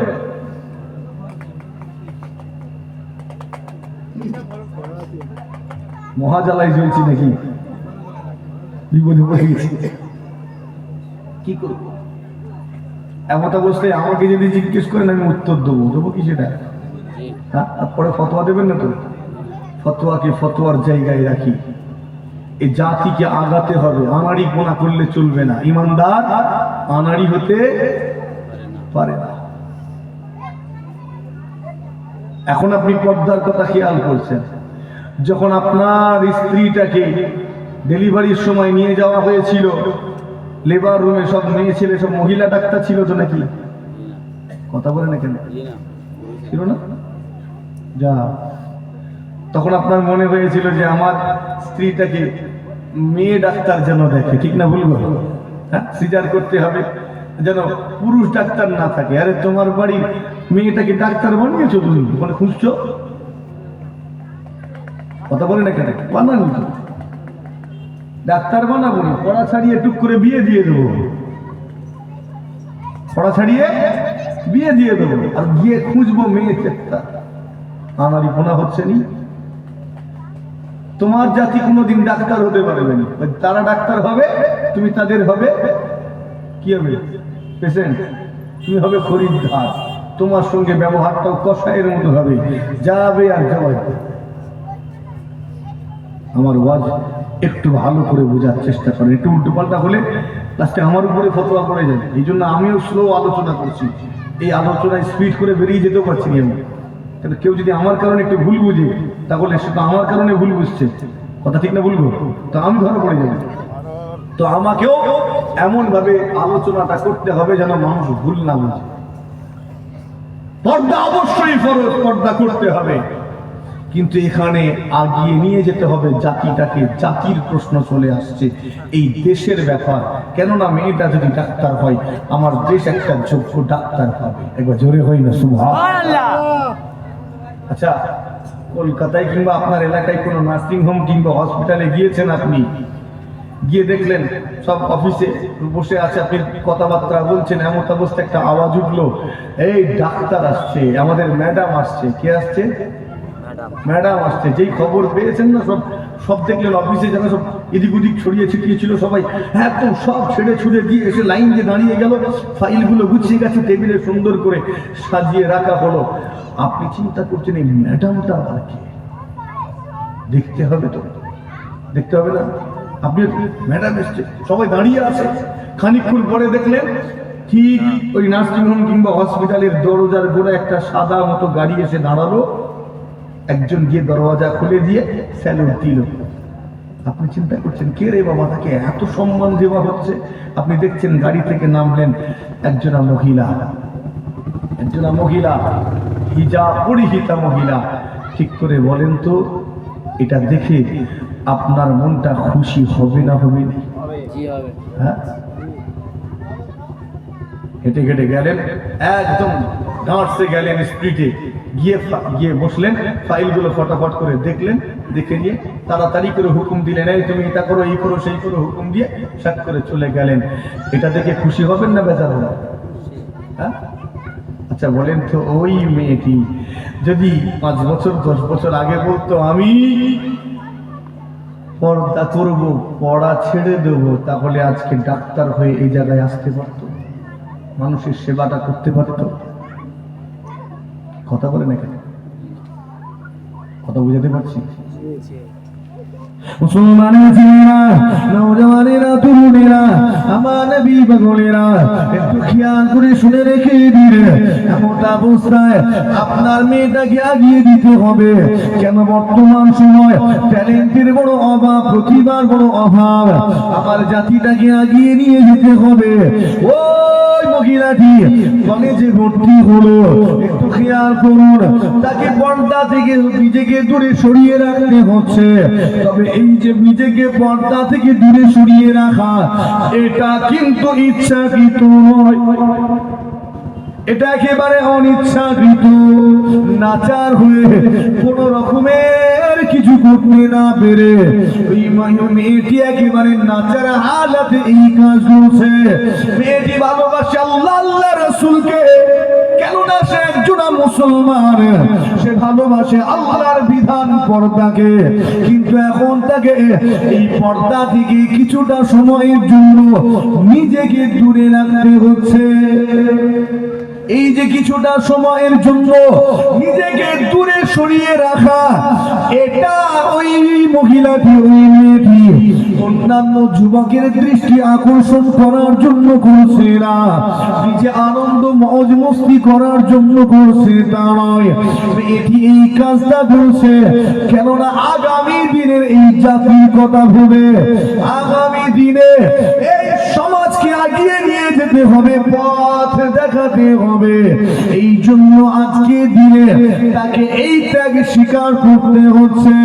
ওই মেয়েটি ওখানে ভালো করে পড়াশোনা করে ডাক্তার হয়ে গেল। এখন সে বলুন তো দেখি, ওই ডাক্তারের আসনে বসে বসে, চেয়ারে বসে বসে মানুষের সেবা করতে পারবে কিনা পারবে? কথা বলে না কেন? ওই আসনে বসে বসে হাজার হাজার রোগীর সে চিকিৎসা করবে, হাজার হাজার মানুষের জান বাঁচাতে পারবে। বলুন তো, এই জান বাঁচানোটা ভালো কাজ নাকি খারাপ কাজ? মনে হচ্ছে কুবরিতে ঢুকছে। আর কত সহজ করে বলবো ভাই, আর কত সহজ করে বলবো? মুসলমানের ছেলেরা, এই যে মেয়েটি কিছুটা সময়ের জন্য নিজেকে পর্দা থেকে দূরে সরিয়ে রেখেছিল, এটার কারণে গুনাহ হবে, অবশ্যই গুনাহ হবে। কেননা সে আল্লাহর ফরজ বিধান পালন করেনি, যে জন্য অবশ্যই গুনাহ হবে। তবে তার এই গুনাহটা ভালো কাজের নিয়তে, এই গুনাহটা সে করে ফেলছে, ইচ্ছাকৃত নয়, অনিচ্ছাকৃত। সবার জানা রয়েছে, নাজারে পড়ে অনিচ্ছাকৃত গুনাহ করলে আমার আল্লাহ মাফ করে দিতে পারেন, পারেন না? পারেন না? চলেন একটু দেখা যাক আল্লাহ পাক কুরআন শরীফে কি ঘোষণা দিলেন। কুরআন শরীফটা খুলুন, রব্বুল আলামিন আয়াত নাযিল করলেন, ইল্লা মান তাবা ওয়া আমানা ওয়া আমিলা আমালান সালিহান ফাউলাইকা ইউবাদদিলুল্লাহু সাইয়্যাতিহিম হাসানা। আল্লাহ পাকের কুরআন আমার আল্লাহ জানিয়ে দিলেন, ইল্লা মান তাবা ওয়া আমানা, আর যে ব্যক্তিটা তওবা করলো, যে ব্যক্তিটা তওবা করলো, ওয়া আমানা ঈমান আনলো, ওয়া আমিলা এবং আমাল করলো। কি আমাল করলো? আমালান সালিহ, সৎ আমাল করলো। আল্লাহ পাক কুরআন শরীফে তার বিষয়ে ঘোষণা দিলেন, ফাউলাইকা ইউবাদদিলুল্লাহু সাইয়্যাতিহিম হাসানা। আমি আল্লাহ তার পূর্বের পাপ রাশিগুলোকে নেকি দ্বারা পরিবর্তন করে দেব। এই আমি গুনাহ করেছি, অনেক গুনাহ করেছি, আমি তওবা করলাম। কি করলাম? তওবা। আল্লাহ কবুল করবেন না করবেন না? এই কবুল করবেন না?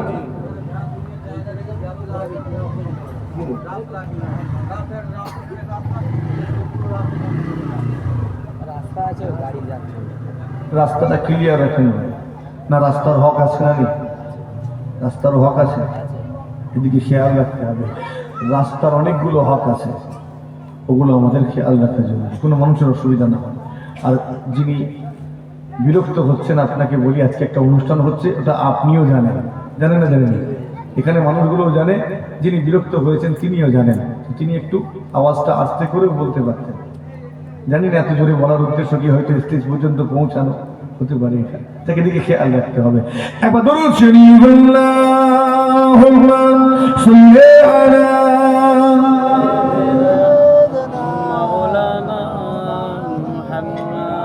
ওয়া আলা আলি সাইয়্যিদিনা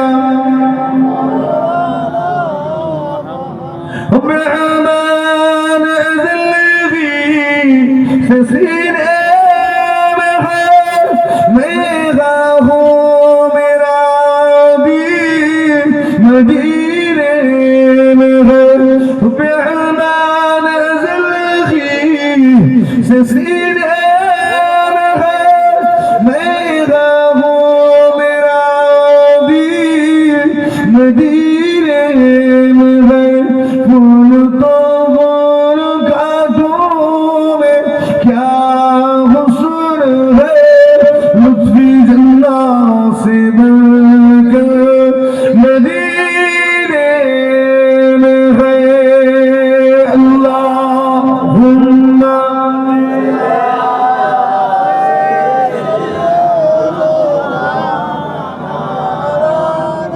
وعلى آل سيدنا আমার দিনদার ইমানদার ভাই, নিখার আল্লাহওয়ালা পরহেজগার মুমিন মুসলমান ভাইজানেরা, মুরব্বিয়ানেরা, হ্যাঁ যেটা বলছিলাম, আমি আপনি গুনাহ করেছি, আল্লাহর কাছে যদি মাফ চাই, আল্লাহ মাফ করবেন না করবেন না? জোরে বলেন, মাফ করবেন। আল্লাহ বলছেন ইল্লা মান তাবা, আর যে ব্যক্তিটা তওবা করলো, ওয়া আমানা, ঈমান আনলো, ওয়া আমিলা, অতঃপর আমল করলো। কি হবে তার? আচ্ছা, এই আমল করলো কি আমল সেটাও আল্লাহ বলে দিলেন, আমালান সালেহ, সৎ আমল। যে ব্যক্তি তওবা করলো, ঈমান আনলো, আমল করলো, সৎ আমল করলো, আল্লাহ বলছেন ফাউলাইকা ইউবাদদিলুল্লাহু সাইয়্যাতিহিম হাসানা। আমি আল্লাহ তার পূর্বের ওই পাপগুলোকে, গুনার পাহাড়গুলোকে নেকি দ্বারা পরিবর্তন করে নেকির পাহাড় বানিয়ে দেব। জোরে হয় আর জোরে হয় না? কথা আওয়াজ বুঝতে পারছেন তো নাকি? মুসলমানের ছেলেরা, ও নওজওয়ানেরা, তরুণেরা, আমার মুরব্বিয়ানেরা, খেয়াল করে শুনে রেখে দিন। অনেক সময় দেখা যায় রমজান শরীফ মাসে বড় বড় সব পরীক্ষা ফেলে দেয়, দেয় না দেয়নি? হ্যাঁ, এখানে অনেক শিক্ষিত ভাইয়েরাও আছেন। হ্যাঁ, হাই লেভেলের যে পরীক্ষাগুলো রমজান মাসে, এই আপনি কি করবেন? রোজা রেখে পরীক্ষা দেবেন না রোজা ছেড়ে? তাড়াতাড়ি করেন। রোজা রেখে দেবো, হ্যাঁ আমি ইমানদার, রোজা রেখে দেবো। কিন্তু রোজা রেখে যদি পরীক্ষা দেন, সায়েন্স তো অনেকে বুঝেন, বিজ্ঞান তো বোঝেন, ঠিক করে বলেন তো, রোজা রেখে পরীক্ষা দিলে পরীক্ষা ভালো হবে না রোজা ছেড়ে হাইড্রেট অবস্থায় পরীক্ষা দিলে পরীক্ষা ভালো হবে? রোজা রেখে না ছেড়ে? বুঝতে পারছেন নাকি? আচ্ছা মাশাআল্লাহ, এটা দিয়ে তো আসবেন নাকি? একটু মোহাব্বতের তাকবীর দেন তো, নারে তাকবীর, নারে তাকবীর। औलादे मुजादिदे ज़मान, औलादे मुजादिदे ज़मान, जनाब पीर साहब हुजूर किबला, जनाब पीर साहब हुजूर किबला, नारे तकबीर, नारे तकबीर। औलादे मुजादिदे ज़मान, औलादे मुजादिदे ज़मान, जनाब तजदार हुजूर पीर किबला, जनाब तजदार हुजूर पीर किबला,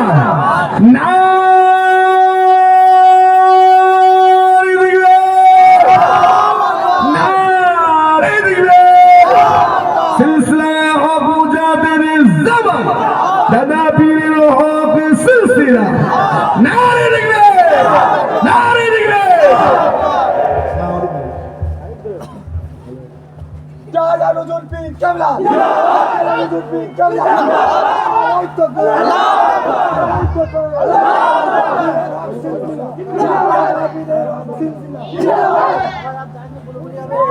औलादे मुजाद्दिदे ज़मान, औलादे मुजाद्दिदे ज़मान।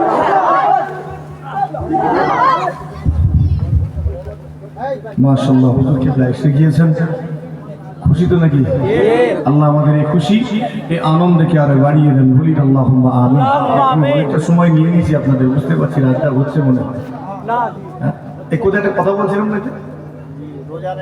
হ্যাঁ, রোজা রেখে পরীক্ষা ভালো হয় না রোজা ছেড়ে? নিজেকে হাইড্রেট অবস্থায়, বেশ পানি থাকবে শরীরে, ব্রেন কখন ভালো খেলে? রোজা ছেড়ে। আরে বাবু, একটু বিজ্ঞান টিজ্ঞান তো পড়েছেন রে। তো শরীর সব শিরা উপশিরা শুকনো, তখন ব্রেন ভালো খেলবে নাকি শিরা উপশিরা সব ভিজে রয়েছে, পানি মানে রক্ত দৌড়চ্ছে, তখন ভালো খেলবে? হ্যাঁ, এমন অবস্থায় আপনি কি করবেন? ছাড়বেন না ছাড়বেন না? কি করবেন? এটাই তো সিদ্ধান্ত। পরীক্ষাটা ছেলে খেলা নয়। আপনি তো নাটক করার জন্য পরীক্ষায় যাচ্ছেন না। আমি আগেই বলেছি, এই ওয়াজ ভালো করে বুঝবেন, না হলে আমাকে ফতোয়া দিয়ে দেবেন। আপনি হাই লেভেলের পরীক্ষাগুলো দিচ্ছেন, ওটা আপনাকে দিতে গিয়ে 1 বছর ধরে মেহনত করতে হয়েছে, কোনো দিকে আপনি চোখ দেননি, খালি ওই পরীক্ষার জন্য 1 বছর ধরে প্রস্তুতি নিয়েছেন। এবার আপনি সে পরীক্ষায় বসবেন, ভালো করে আপনি পরীক্ষাটা দিয়ে সফলতা পাওয়ার জন্যই তো পরীক্ষা দেবেন। কথা বলেন এখানে, নাকি এমনি দেবেন? তো সফল হওয়ার জন্য দেবেন। আপনি যখন পরীক্ষাটা ভালো দেবেন তখন সফল। আপনি বসবেন, আমার কথা ভালো করে শুনবেন। এমন অবস্থায় পরীক্ষা ভালো হতে গেলে রোজাটা ছাড়তে হবে। আপনি কি করবেন? কথা বলেন। বিডিও হবেন, এসডিও হবেন, এসআই হবেন? কথা বলেন এখানে। এখন যে ছাড়তে যাব, আমার মতো লোক তো আনারই কেউ, একটু খারাপ ভাববেন, একটু কথা বলবো। এই 1 শ্রেণীর আলেম ওলামা হুজুর, 1 শ্রেণীর এরা না একটু আনাড়িও আছে, হুট করে গরম হয়ে যায় সিচুয়েশন, বুঝবেন? আচ্ছা না, নেই সবাই নয়, আমার মতো লোক কিছু আছে হুট করে। এত বড় সাহস কি কথা বলিনি, প্যাচেরি এসেছিল আদমের সাথেই জিজ্ঞেস করছে, কিন্তু আমার মাথা গরম, হুট করে খেপে গেল না। মুসলমানের ছেলেরা, ও নওজওয়ানেরা, তরুণেরা, আলোচনা সংক্ষেপ করে সমাপ্ত করতে চায়। এমন অবস্থায় আপনি কি করবেন? আপনার যদি কনফিডেন্স লেভেলটা হাই থাকে, আপনার যদি মনে হয় আমি রোজা রাখা অবস্থায় পরীক্ষা দিয়ে সফল হতে পারবো, তাহলে আলহামদুলিল্লাহ আপনি রোজা রেখে পরীক্ষায় বসুন। আর যদি মনে হয় হয়তো রোজাটা ছেড়ে যদি পরীক্ষা দিতে পারতাম, আমি সফল হতে পারতাম, হয়তো একটু ভালো হতো, একটু বেটার হতো। এমন অবস্থায় আপনি কি করবেন? সেই দিন একটা দিনের জন্য রোজাটা হয়তো ছেড়ে দিলেন, ভালো করে পরীক্ষা দিলেন, আল্লাহ সফল বানালেন। এখন আপনি ভিডিও হয়েছেন, এসডিও এসআই হয়েছেন, এখন আপনি ডাক্তার হয়েছেন। বলুন তো দেখি, এখন আপনি যদি মনে করেন সেই দিনের ওই ছেড়ে দেওয়া রোজাটা এখন রাখতে পারবেন কিনা? পারবেন নি? এখন তো পারবেন। আমার কথা বুঝতে পারছেন? সেই দিন যে রোজা আপনার ছেড়ে গিয়েছিল, এখন সেই রোজা আপনি রেখে দিতে পারবেন। সেই দিনের ওই ছেড়ে দেওয়া রোজাটা কাদা করা অর্থাৎ আদায় করে নিতে পারবেন। ও মুসলমানের ছেলেরা, এবার আল্লাহ আপনাকে সফল করেছেন, আপনি সফল হয়েছেন। আপনি এখন মানুষের উপকার করেন, আল্লাহর কাছে একটু কাঁদেন, আল্লাহ আমি সেই দিনের রোজা ছেড়ে দিয়েছিলাম, এই রোজা ছাড়াটা আমার ইচ্ছা কিন্তু ছিল না। আল্লাহ নাচার হয়ে একেবারে অপারগ হয়ে রোজা ছেড়েছি। আল্লাহ আপনি আমাকে মাফ করে দিন, আল্লাহ আমাকে ক্ষমা করে দিন। মেয়েটি আল্লাহর কাছে তওবা করলো, আল্লাহর কাছে কাঁদলো, ওরে আল্লাহ সেই দিনে আমি পর্দা থেকে নিজেকে দূরে রেখেছিলাম, এটা ইচ্ছা কিন্তু ছিল না, একেবারে অনিচ্ছাকৃত নাচারে পড়ে করতে হয়েছে। আল্লাহ আপনার কাছে মাফ চাই, ক্ষমা চাইলাম, আমাকে মাফ করে দিন। অপর ওই ব্যক্তিটা আমানা ঈমান আনলো, তওবা করলো, ঈমান আনলো, অপর কি করলো? আল্লাহ জানিয়ে দিলেন ও আমিনা, এবং আমাল করলো, কাজ করলো। কি কাজ করলো? আল্লাহ সেটাও জানিয়ে দিলেন, আমালান সালেহ, সৎ আমল করলো, ভালো কাজ করলো।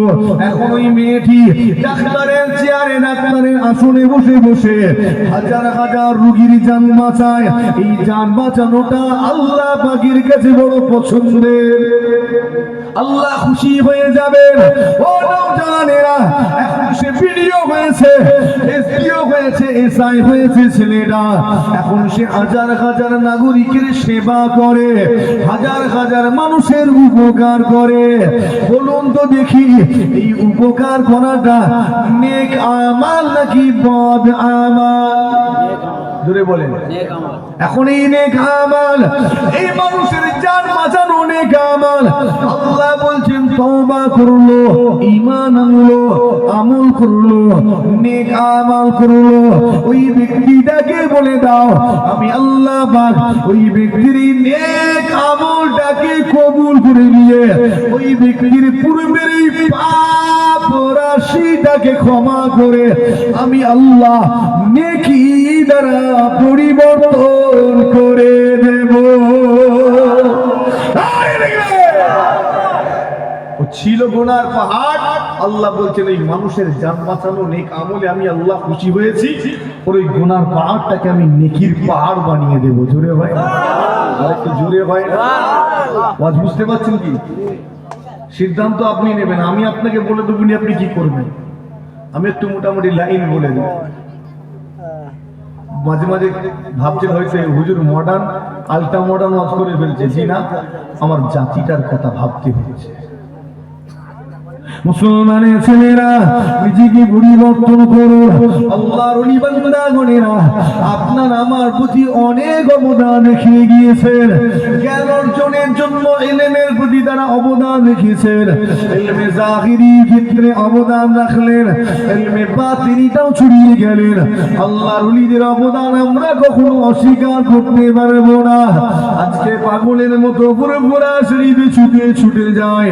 আজকের দিনে যদি কেউ বলে কেন যাও ফুরফুরা শরীফে, কেন যাও আজমির শরীফে, কেন যাও, এগুলো যাওয়ার দরকার নাই। আমাদেরকে তাদের এই বলা কি কখনো আটকাতে পারবে? হ্যাঁ, ফুরফুরা শরীফে কেন যাও, গিয়ে কি হবে? আটকাতে পারবে এটা বলে? কেন পারবেনি? কেননা যে বলছে আমাদের প্রতি তার কোনো অবদান নেই। কথা ঠিক না বল? অবদান আছে? এই তোর কি অবদান আছে? তুই কোনো অবদানই রাখিস নি, কোনো উপকারই করিস নি, ক্ষতি ছাড়া। কিন্তু তাদের অবদান আছে না নেই? কথা বলে না কেন? যাদের অবদান আছে তাদের কাছে যাবনি, তাদের ভালোবাসবনি, তাদের অবদান তো জীবনে অস্বীকার করতে পারবো না। মুসলমানের ছেলেরা, ও নওজওয়ানেরা, যুবকেরা, আল্লাহর ওলি বান্দাগণেরা, আপনাকে আমাকে খারাপ কাজ থেকে দূরে সরিয়ে দিলেন, আপনাকে আমাকে হারাম কাজ থেকে দূরে সরিয়ে দিলেন, আমাকে আপনাকে বাঁচানোর চেষ্টা করলেন। আল্লাহ নিষেধ করলেন মদ্যপান করো না, জুয়া খেলো না, সাট্টা খেলো না, পাশা খেলো না। আল্লাহ নিষেধ করলেন ওয়াল আনসাব, ভূত পূজা করো না, মূর্তি পূজা করো না। আল্লাহ আরো নিষেধ করলেন ওয়াল আজলামু রিজসুম মিন আমালি শাইতান, ভাগ্য নির্ধারক তীরকে ব্যবহার করো না, লটারি কেটো না। কে নিষেধ করেছেন? আল্লাহ। জোরে বলেন। এই আমি কিন্তু আজকে একটা ঘটনা কিছু বলিনি, বলেছি আপনাদের রাগটা হচ্ছে না? ঘটনা নির্ভর ওয়াজ তো শোনেন, একটুখানি এগুলো শুনি না, যুক্তি নির্ভর ওয়াজ একটু এগুলো শুনি না, কি গো অসুবিধা নেই তো? ভালো লাগছে আপনাদের? বলেন আল্লাহ মদ হারাম করেছেন, আপনার এলাকায় মদ্যপান কেউ করে? মাতাল আছে? হ্যাঁ, তাহলে যে মদ খায় গভীরভাবে চিন্তা করে কি মনে হয় তার ঈমান আছে না গেছে? সেই প্রথমের ওয়াজটা মনে আছে? আল্লাহ দেখছেন আমাকে, যদি এই বিশ্বাস আমার থাকে আমি মদ খেতে পারি না। মদ খাচ্ছি মানে বিশ্বাস নেই, আল্লাহ দেখছেন এই বিশ্বাস নেই। যদি বিশ্বাস না থাকে, কথা শুনছেন আপনি? হ্যাঁ, ওয়াজ বুঝতে হবে। জি হ্যাঁ, আবার কিছু কিছু লোক তো বলে যে মদের জন্য টাকা দেয়, যে এটা নিয়ে যা মস্তি কর, ঠিক না? বলুন, দিয়ে দিল, যা মস্তি কর। এরা আবার সমাজের গণ্যমান্য ব্যক্তি হয়ে দাঁড়িয়ে আছে। হায় রে হায়, মানুষকে বাঁচাবো মদ থেকে, না উল্টে বলছি তুই খা, কেন তুই মদ খেলে তো আমার লাভ, ঠিক না? ভুল বল, মদ খেলে আমার লাভ। আল্লাহ নিষেধ করলেন ওয়াল মাইসির, জুয়া খেলো না, সাট্টা খেলো না, পাশা খেলো না। এদিকে নেই তো জুয়া? কথা বলেন না? আছে, কম না বেশি? এই যে ওয়াজ করবো না, ছেড়ে দেবো?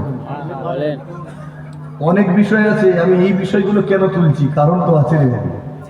আমার ওয়াজ আঘাত করার জন্য নয়, আমার ওয়াজ সংশোধনের জন্য, আমি পরিবর্তনের জন্য এই আলোচনা করছি। নাহলে ওয়াজ তো মাশাআল্লাহ অনেক আছে, যেদিকে বলবেন সেদিকে নিয়ে যাবো, কিন্তু এই জায়গাটাই আমি আজকে দেখেন অন্যান্য দিকে বেশি যাইও নি, এই কতগুলো সাবজেক্ট নিয়ে বলছি। এই আল্লাহ আরাম করেছেন তুমি জুয়া খেলো না, জুয়া ধারে কাছে যেও না, কিন্তু দুর্ভাগ্যের বিষয় আমাদের বাচ্চা বাচ্চা ছেলেগুলো পর্যন্ত জুয়া খেলা শিখে গেছে। বাচ্চা বাচ্চা ছেলেগুলো লজেন্স নিয়ে, চকলেট নিয়ে জুয়া খেলছে, ঠিক বলছি না? ভুলবো? লজেন্স চকলেট, 5টা লজেন্স 10টা চকলেট এরকম করতে করতে শিখে গেল। এবার যত বড় হচ্ছে, বাজেট বাড়ছে, বাড়তে বাড়তে মদের বোতল পর্যন্ত পৌঁছে যাচ্ছে। আল্লাহ মাফ করে। আল্লাহ পাক নিষেধ করলেন ওয়াল আনসাব, ঈমানদারেরা ভূত পূজা করো না, মূর্তি পূজা করো না। আমরা করি নাকি? করি, বলেন করি না? ঈমানদার ভূত পূজা করতে পারে না, মুসলমান কখনো ভূত পূজা করতে পারে না, মুসলমান কখনো গায়রুল্লাহর কাছে মাথা নত করতে পারে না। তাহলে বলুন তো দেখি, ওই যে ব্যক্তিটা গায়রুল্লাহর কাছে গিয়ে মাথা নত করে, যে ব্যক্তিগুলো এই সমস্ত ভূতগুলোর কাছে, মূর্তিগুলোর কাছে গিয়ে মাথা নত করে, এরা কি মুসলমান? হ্যাঁ, আপনি বলছেন, আমি বলিনি, তিনি ঠিক বলছেন তো? এরা কি করে মুসলমান হয়? হ্যাঁ, মুসলমান কখনো আল্লাহ ছাড়া অন্য কারো কাছে মাথা নত করতে পারে না, আল্লাহ ছাড়া অন্য কাউকে সিজদা দিতে পারে না। যদি কেউ গায়রুল্লাহর কাছে, আল্লাহ ছাড়া অন্য কারো কাছে মাথা নত করে সঙ্গে সঙ্গে মুশরিক হয়ে যাবে, শিরককারী হয়ে যাবে, ঈমান খারাপ হয়ে যাবে, ঠিকানা চিরকালের জন্য জাহান্নাম হয়ে যাবে। এই নওজওয়ানেরা, তরুণেরা, আমার মুরব্বিয়ানেরা, আলোচনাটি অনুধাবনের চেষ্টা করুন। মুসলমান ভূত পূজা করে না, কিন্তু এরা ভূত পূজার জায়গা থেকে ঘুরে আসে। খড়েরা খায় না, কিন্তু গাদায় গিয়ে গা ঘষে। হ্যাঁ, যে ঘষে দিকে যে কিছুদিন আগে বড় বড় সব প্যান্ডেল হয়েছিল, বিশাল বিশাল অনুষ্ঠান হয়ে গেল। মুসলমানের ঘরের ছেলে, তুমি তোমার বাপের বুলেটটা সঙ্গে করে নিয়ে বন্ধুদের সাথে বেরিয়ে পড়লে, এই প্যান্ডেল ওই প্যান্ডেল, সেই প্যান্ডেলে ধাক্কা খেয়ে গা ঘষে বাড়ি ফিরে এলে। ভুল বলছি? জি না, ওটা জলসার প্যান্ডেল ছিল তো? জি না, এই নবী দিবসের প্যান্ডেল নাই তো? জি না। কিসের প্যান্ডেল? হ্যাঁ, বুঝতে পারছেন। অনেক সময় দেখা যায় আপনার আমার এলাকার ছেলেটা একটু নেতা হয়েছে, লোকাল নেতা হয়েছে। কি নেতা? লোকাল নেতা, যদি বলেন লোকাল নেতা হয়েছে, একজন লোকাল নেতা। নেতা হওয়ার পরে নিজেকে ইন্টারন্যাশনাল নেতা মনে করে, আসলে পাতি নেতা। নিজেকে ভেবে ফেলে একজন ইন্টারন্যাশনাল লেভেলের নেতা। এখন নেতা হওয়ার পরে সমাজে সম্প্রীতি ফিরিয়ে আনার ঠিকা নিয়ে বসে গেছে। ও মনে করে ফেলেছে এই সমাজে সম্প্রীতি ফিরিয়ে আনার দায়িত্ব আমার। এই আমি অন্য কোনো ব্যক্তিকে টার্গেট করে বলছি না, কেউ ঘুরিয়ে ঘুরিয়ে স্টিকার লাগিয়ে অন্য জায়গায় চিপকে দিওনি জানো। আমি চালাচ্ছি এইভাবে। কিভাবে চালাচ্ছি এবার হাতে করে দেখা, কিভাবে? এইভাবে হকের তলোয়ার চালাচ্ছি, সামনে যে পড়ছে তাকে লাগছে। আমি কাউকে ইন্ডিকেট করে বলছি নি, বলার দরকার, কারণ নাম বলেছি, কোনো দিকে ইশারা করেছেন আলহামদুলিল্লাহ। এখন আপনি আপনার মনে যদি কাউকে লেগিয়ে দেন তাহলে আমার কিছু দোষ, আমার কিছু করার নেই। নেতা হওয়ার পরে এখন তুমি মনে করেছো সমাজের সব দায়িত্ব আমার উপর, সমাজের সম্প্রীতি ফিরিয়ে আনার দায়িত্ব আমার উপর। এখন আমি নেতা হয়ে ঠেকা নিয়েছি সম্প্রীতি রক্ষার ঠেকা। তাই কি করলাম, টুক করে দলবল বানিয়ে বেরিয়ে পড়লাম, শুটবুট পরে টুক করে পকেটে একটা ফুল্লি কাছি নিয়ে গেলাম, টুক করে ফিতা কেটে উদ্বোধন করে সম্প্রীতি রক্ষা করে দিলাম। ঠিক না ভুল? কে বলেছিল তোমায় সম্প্রীতি রক্ষা করতে? ও কিসে সম্প্রীতি? হ্যাঁ, দিলীপ ঘোষের বক্তব্য শুনুনি? যারা সম্প্রীতি রক্ষা করবে তারা সব কি, আমি আর ভাষা বলছি নি, শুনেছেন না শুনেননি? হ্যাঁ, এখন সম্প্রীতির ওয়াজ করছে, মার খেয়ে ফার্স্ট হয়ে যেতে বলছে না গো। আল্লাহ কুরআন জানিয়ে দিয়েছে, লাকুম দীনুকুম ওয়ালিয়া দিন। তোমার দিন তোমার কাছে তুমি পালন করো, আমার দিন আমার কাছে আমি পালন করি। এটাই তো সম্প্রীতি। একবার জোরে হয় না সুবহানাল্লাহ? ঠিক বলছি না ভুলবো? এটাই তো সম্প্রীতি। কাউকে মুশফিকিন সিদ্দিকীর বাড়িতে আসার জন্য মাথায় টুপি পরে কোনো হিন্দু ভাইকে আমার বাড়িতে আসতে হবে না তো? আপনি আসবেন আপনার মতো করে আসবেন, কথা ঠিক না? আসে তো আমার বাড়িতে আসে না? শরীফে হিন্দু ভাই আসে, বৌদ্ধরা আসে, এমনকি খ্রিস্টানরা আসে, বিভিন্ন ধর্মের মানুষ আসেন। তাদেরকে আমরা বলেছি টুপি পরে আসো না, টুপি পড়ার দরকার নেই। তোমার আইডেন্টিটি নিয়ে তুমি আসো, তোমার নিজস্বতা হারানোর দরকার নেই, কথা ঠিক না ভুলবো? আর আমিও কোনো হিন্দু ভাইয়ের বাড়ি যেতে গেলে টুপি খুলে দাঁড়িয়ে যেতে, প্যান্ট শার্ট পরে গলায় পইতে ঝুলিয়ে যেতে হবে না, না, দরকার নেই। সম্প্রীতি রক্ষা করার জন্য কোন হিন্দু ভাইকে মসজিদে গিয়ে সিজদা করতে হবে না, মাথায় টুপি দিয়ে জলসাতেও বসতে হবে না। সম্প্রীতি রক্ষার জন্য কোন মুসলমানকেও টিকা লাগিয়ে ওই প্যান্ডেলে গিয়ে মাথা নত করতে হবে না। তুমি তোমার নিজস্বতা ধরে রাখো। তুমি তোমার ধর্মটা যদি পালন করো, এই পৃথিবীতে যত ধর্ম আছে প্রত্যেকটা ধর্ম আপনাকে আমাকে সম্প্রীতির শিক্ষা দেয়। একবার জোরে হয় না সুবহানাল্লাহ, জোরে হয় না সুবহানাল্লাহ। শিক্ষা প্রত্যেকটা ধর্ম দেয় শান্তির, ঠিক না বলবো? এবার আনাড়ি কিছু আছে, ওটা এদিকেও আছে, ওদিকেও আছে, সেদিকেও আছে। ওই আনাড়িগুলো আনাড়িপোনা করে সমাজে অশান্তি লাগিয়ে দেয় নিজের স্বার্থ রক্ষায়। এরকম নাই হচ্ছে, মহাজালায় আছে। ক্লোজ করো, নামাজ করে আরাম পাই নাই, কেটে দেবে ও ক্লোজ। যেটা বলা হয়েছে সেটাও ক্লোজ। নওজওয়ানেরা, তরুণেরা, আমার মুরব্বিয়ানেরা, নিজেকে পরিবর্তন করুন, সংশোধন হয়ে যান। কি আল্লাহ নিষেধ করলেন? ভূত পূজা করো না, ঈমানদারেরা, মূর্তি পূজা করো না। আল্লাহ আরো নিষেধ করলেন, ওয়াল আজলামু রিজসুম মিন আমালি শাইতান। আর তোমরা ভাগ্য নির্ধারকের কি ব্যবহার করো না, অর্থাৎ লটারি কেটো না। আছে না? গ্রামে ঢোকার মুখে লটারির দোকান আছে, নাম কি তার? মানে দোকানের নাম কি? এক জায়গায় গেছি, দোকানের নাম হচ্ছে খাজা বাবা লটারি সেন্টার। আল্লাহর কসম বলছি, মিথ্যে বলিনি, আমি সত্য কথা বলছি। এ নিয়ে অতীতেও বলেছি কয়েক জায়গায়। দুটো লটারির দোকান পাশাপাশি, একটা অন্য ধর্মাবলম্বী ভাইদের, সে তার কোন একজন ধর্মীয় গুরুর নাম দিয়ে খুলেছে, তার পাশে মুসলমানই খুলেছে। এ খুলবার সময় চিন্তা করছে, আমি কার নাম দেবো? হ্যাঁ,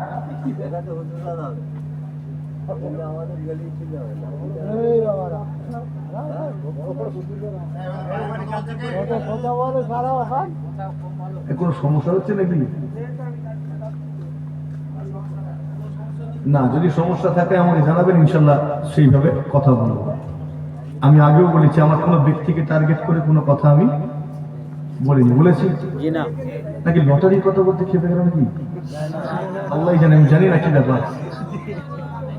আমি দেখো, আমি গরম হুজুর নয়, আমি ঠান্ডা ভাষার লোক, ঠান্ডা কথা বলে আমি, তাই তো নাকি? আমি আস্তে আস্তে কথা বলি, ঠান্ডা মিজাজে কথা বলি। আর আমি টক করে গরমও হইনি, কেন জানি না। আর গরম হয়ে গেলে ঠান্ডাও হয়নি।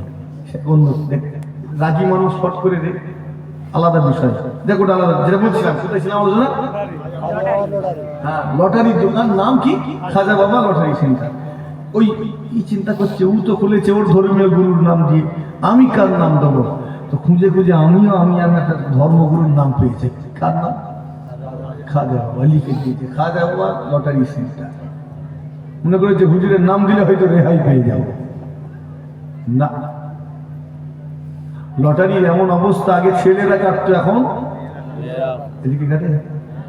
হ্যাঁ, মা বোন ঘরে গেলে তোমাদের সাইজ করে ফেলবে, জানো না? নিজের চোখে দেখেছে।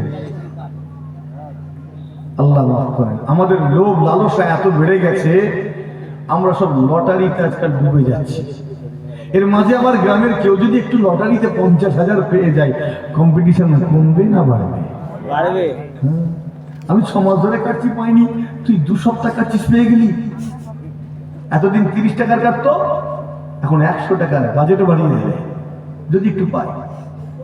ওর মাঝখানে কেউ 1 কোটি টাকা পেয়েছে, যেই শুনেছে ফোনে বলেছে, তুমি লটারিতে 1 কোটি পেয়েছো, তোমার নাম্বারে লেগে গেছে। এই তো শুনেই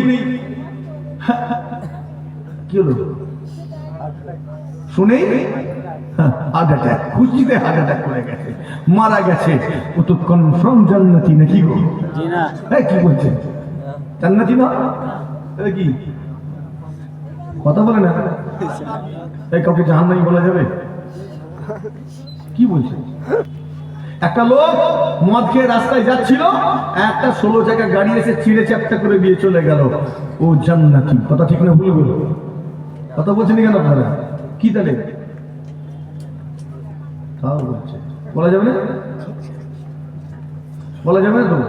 জান্নাতি তো জাহান্নামী কিছু বলা যাবে না। মদ খেয়ে মরে গেছে বলছে বলা যাবে না। হ্যাঁ, বলা যাবে না? এই সুদখোর জান্নাতি না জাহান্নামী? বলছেন কি করে? বলা যাবে না বললেন তো? আমার আলোচনা বুঝবেন। কে জান্নাতে যাবে কে জাহান্নামে যাবে সব তাকদীরে লেখা আছে। লেখা আছে না? নেই?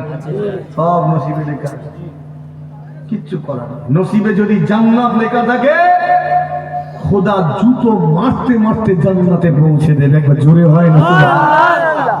আর নসিবে যদি জাহান্নাম লেখা থাকে, ওকে সিজদা করাতে করাতেও জাহান্নামে পৌঁছে দেবে। কথা বুঝতে পারেন? সিজদাটা আল্লাহকে নয়, অন্য জায়গায় করবে। ব্যাস। মুসলমানের ছেলেরা, আলোচনা অনেক লম্বা হয়ে গিয়েছে, সংক্ষিপ্ত করি। আল্লাহ নিষেধ করলেন এই আমলগুলো থেকে নিজেকে বাঁচিয়ে রাখো, বিরত থাকো। কোন কোন আমল? মদ, জুয়া, বুত পূজা আর লটারি। এই আয়াতে এই চারটি আমলের কথা আল্লাহ বলেছেন, এগুলো থেকে নিজেকে বাঁচাও। আচ্ছা বলেন তো, আমি যে এগুলো থেকে বাঁচানোর জন্য কথা বলছি, যদি মদের দোকানদার এখানে থাকে, সে আমার উপরে খুশি হবে না হবে না? লেগে যাবে। ঠিক বলছেন? যদি কেউ ক্যাসিনোর মালিক থাকে, ক্যাসিনোয় জুয়া টুয়া হয় না, ক্যাসিনোর মালিক যদি এখানে থাকে, আমার ওয়াজ শুনে আমার উপরে খুশি হবে তো? লেগে যাবে। তাহলে ওয়াজ বুঝতে পারছেন? হ্যাঁ, যদি লটারির দোকানদার থাকে, সেও তো আমাকে বুকে জড়িয়ে ধরবে, ঠিক না বলবো? হ্যাঁ, খেপে যাবে, বলবে হুজুরা যা করছে আজকাল, লটারিটাও কাটতে দেবে, টাকা দেবো না। মুসলমানের ছেলেরা, যে আসনে রেখে দিন আমার নবী পাক সাল্লাল্লাহু আলাইহি ওয়াসাল্লাম সেই দিনে মদ হারাম করে দিলেন। মদ হারাম করার সাথে সাথে সেই যুগের ওই কুরাইশ নেতাগুলো আমার নবী পাকের উপরে রেগে গেল, ক্ষেপে গেল। তাদের রাগটা কেন, কিসের জন্য রেগে গেল? তাদের রাগ এই কারণে, এতদিন এই লোকগুলোকে মদ খাইয়ে ফেলে রাখতাম, এদের বিবি গুলোকে নিয়ে মौज মস্তি করতাম, মুহাম্মদ মদ বন্ধ করে দিয়েছে, এখন আমরা এই মौज মস্তি আর করতে পারবো না। কথা ঠিক বলছি না? হ্যাঁ। তাদের রাগ কেন, কেন আমার নবীর উপরে রেগে গেল? আমার নবী বললেন মদ হারাম, মদ্যপান করো না। তাদের রেগে যাওয়ার কারণ কি? কেননা তারা সব বড় বড় সব নেতা, এদেরকে মদ খাইয়ে বড় বড় কাজগুলো করিয়ে নিত, হাসিল করিয়ে নিত। এখন এরা মদ্যপান করে, এরা তারা তাদের কাজটাকেও হাসিল করতে পারে না। দুটো বোতল নিয়ে যা, ওই কাজটা করে দিবি। আর হচ্ছে না তো, নেতা খেপবে না? খেপবে। কুরাইশ নেতাগুলো খেপে গেল আমার নবীর উপরে, কেননা তারা ছিল বড় বড় মদ ব্যবসায়ী। আমার নবী মদ হারাম করলেন, তাদের ব্যবসাগুলো গুটিয়ে গেল। কথা বুঝছেন? ব্যবসায়ীরা খেপবে না? খেপবে না? আমার নবী পাক তাদের এই ব্যবসা ধ্বংস করার জন্য লাঠিয়ার বাহিনী পাঠাননি, হুমকি দেননি, চমকানি দেননি, সাহাবাদের পাঠিয়ে দিয়ে সবকিছু লুটতরাজ করাননি। আমার নবী একবারও তাদেরকে ডেকে বলেননি, বাবা তোমাদের মদের দোকান বন্ধ করো, আমার সাহাবারা মদ খেচ্ছে, ক্ষতি হবে। একবারের জন্য তাদেরকে ডেকে বলেননি। কি করলেন? আমার নবী বললেন, আমার সাহাবারা তোমরা মদ্যপান করবে না, খালি নিজের মানুষগুলোকে মানা করে দিলেন। এতেই ব্যবসা শেষ হয়ে গেল। এবার জোরে হবে না? তারা কেমন মজবুত ছিলেন আমার নবী পাকের মুহাব্বতে, দেখেছেন? খালি বললেন তোরা খাবি না হারাম, সব ব্যবসা শেষ। আমার নবী বললেন জুয়া খেলবি না, আল্লাহ হারাম করে দিয়েছেন। বড় বড় ক্যাসিনো গুলো বন্ধ হয়ে গেল, তাদের ব্যবসা শেষ হয়ে গেল। বলুন তো ওই ক্যাসিনোর মালিকটা আমার নবীকে কি ছেড়ে দেবে? জোরে বলেন, ছাড়বে না তো। আমার নবী বললেন আমার সাহাবাগণেরা, তোরা লটারি কাটবি না, লটারি কাটবি না। লটারির ব্যবসা গুটিয়ে গেল, ওই ব্যবসায়ী গুলো আমার নবীকে কি ছেড়ে দেবে? কথা বুঝতে পারেন? ছাড়বে না। আমার নবী বললেন, আমার সাহাবারা, তোমরা সুদ খাবে না, শুধু হারাম। বড় বড় কাবলিওয়ালা গুলোর ব্যবসা শেষ, তারা এতদিন ধরে এই সুদের ব্যবসা, মুদ্রার ব্যবসার মাধ্যমে গরিব অসহায় মানুষগুলোকে লুণ্ঠন করত। তাদের মেহনতের অর্জনটাকে কৌশলে বসে বসে সব হাতিয়ে নিত। আমার নবী এই জন্য আরাম করলেন। এখন এই গরিব গুলো, অসহায় গুলো, তারা যা ইনকাম করে সব নিজের সংসারে ঢালে। সারাদিন ধরে যা উপার্জন করেছে, এতদিন কি করেছে? সন্ধ্যাবেলায় জোয়ার আড্ডা খানাই শেষ করে দিয়েছে। এতদিন যা ইনকাম করেছে মদ খেয়ে উড়িয়ে দিয়েছে। এতদিন যা ইনকাম করেছে সব লটারি টিকিট কেটে শেষ করে দিয়েছে। এতদিন যা ইনকাম করেছে চড়া সুদের ঋণ নিয়েছিল, সুদ পরিশোধ করেছে। ও নওজওয়ানেরা, এখন আমার নবী হারাম করে দিয়েছেন। এখন আর তারা মদ খায় না, পয়সাটা বেঁচে গেল। পয়সা বলছি বলে ওখানে পয়সা নেই রে বাবু, ওখানে কি দিরহাম দিনার এই সব, ঠিক না ভুল? পয়সা মানে অর্থ বেঁচে গেল। আমার নবী বাগ জুয়া হারাম করলেন, জুয়া খেলে না। এখন তাদের ইনকামটা রয়ে গেল না, খরচ হলো? থাকবে না, খরচ হবে। আমার নবী লটারি আরাম করলেন, আর লটারি খেলে না, এই অর্থটা রয়ে গেল। এইরকম অনেক অর্থ যেগুলো তারা বিভিন্ন খাতে বেকার খরচ করে দিত, এখন আর তারা খরচ করে না। এই অর্থগুলো তারা তাদের সংসারে ঢালে। বলুন তো দেখি, সংসারের উন্নতি হবে কিনা হবে নি? কথা শুনছেন? এখন তাদের সংসারের আর অভাব অনটন নাই, টানা হিজড়া নাই। এখন তাদের আল্লাহ সংসারে শান্তি দিয়েছেন, বরকত দিয়েছেন। এখন তাদের সংসারে আল্লাহ স্বাচ্ছন্দ্য দিয়েছেন। এখন ওই মুসলমান গুলো সুন্দর একেবারে সুখে শান্তিতে দিন অতিবাহিত করতে লেগেছে। ওই নেতাগুলোর বড় অসুবিধা হয়ে গেল। এই গরিবের বাচ্চা গরিব ছিল, এ তো দেখি এখনো সুখে শান্তিতে রয়েছে, আমাদের পেটে লাথি পড়ে গেছে। এটা কে করেছে? কে করেছে? ওই মুহাম্মদ করেছে। তাই রাগ হয়ে গেল আমার নবীর উপরে। তারা সব এক হয়ে গেল, এক হয়ে আমার নবীর বিরুদ্ধে চক্রান্ত শুরু করলো। সে কি চক্রান্ত? নবী আমার নামাজে দাঁড়ান, উটের ভুঁড়ি নিয়ে গিয়ে চাপিয়ে দেয়। নবী আমার রাস্তা দিয়ে হেঁটে হেঁটে যান, পথে কাঁটা বিছিয়ে দেয়। নবী আমার অন্ধকারে বাড়িতে ফিরবেন, ওই পথেতে গর্ত করে রেখে দেয়। আমার নবী অন্ধকারে কুয়ায় পড়ে যাবেন, মারা যাবেন। ভাই রে ভাই, কে সে জুলুম, কি অত্যাচার! এতটা জুলুম বেড়ে গেল, অত্যাচার বেড়ে গেল। আমার নবী পাক সাল্লাল্লাহু আলাইহি ওয়াসাল্লাম থাকতে বললেন না, সাহেবের জমিনে গিয়েও রেহাই পেলেন না। সাহেবের বাচ্চা বাচ্চা ছেলেগুলোকে মেলিয়ে দেওয়া হলো। ওই পাগল মুহাম্মদকে পাথর ছুঁড়ে ছুঁড়ে মারো। সেই দিনে বাচ্চাগুলো জানে না, বুঝে না, তারা আমার নবীকে না চিনে ওই নেতাদের ভুলিয়ে দেওয়ার কারণে আমার নবীকে আঘাত করেছিল, পাথর নিক্ষেপ করেছিল। সাহেবের জমিনটা আমার নবী পাকের খুন মুবারকে রক্তে লাল হয়ে গিয়েছিল। তাদের আশঙ্কা দেখা দিল। আমার নবী রাতের অন্ধকারে হযরত আলী রাদিয়াল্লাহু তাআলা আনহুকে ওই রুমের মধ্যে রেখে সব দায়িত্ব বুঝিয়ে দিয়ে রাতের অন্ধকারে নিজের জন্মভূমি ত্যাগ করে চলে গেলেন। ওই পাহাড়ের গুহায় গিয়ে আশ্রয় নিলেন। এত জুলুম, এত অত্যাচার বেড়ে গেল, আমার নবী সেখানে আত্মগোপন করলেন, লুকিয়ে থাকলেন। প্রাণের আশঙ্কা এমন পর্যায়ে পৌঁছে গেল, ওখান থেকে আমার নবীকে হিজরত করতে হলো।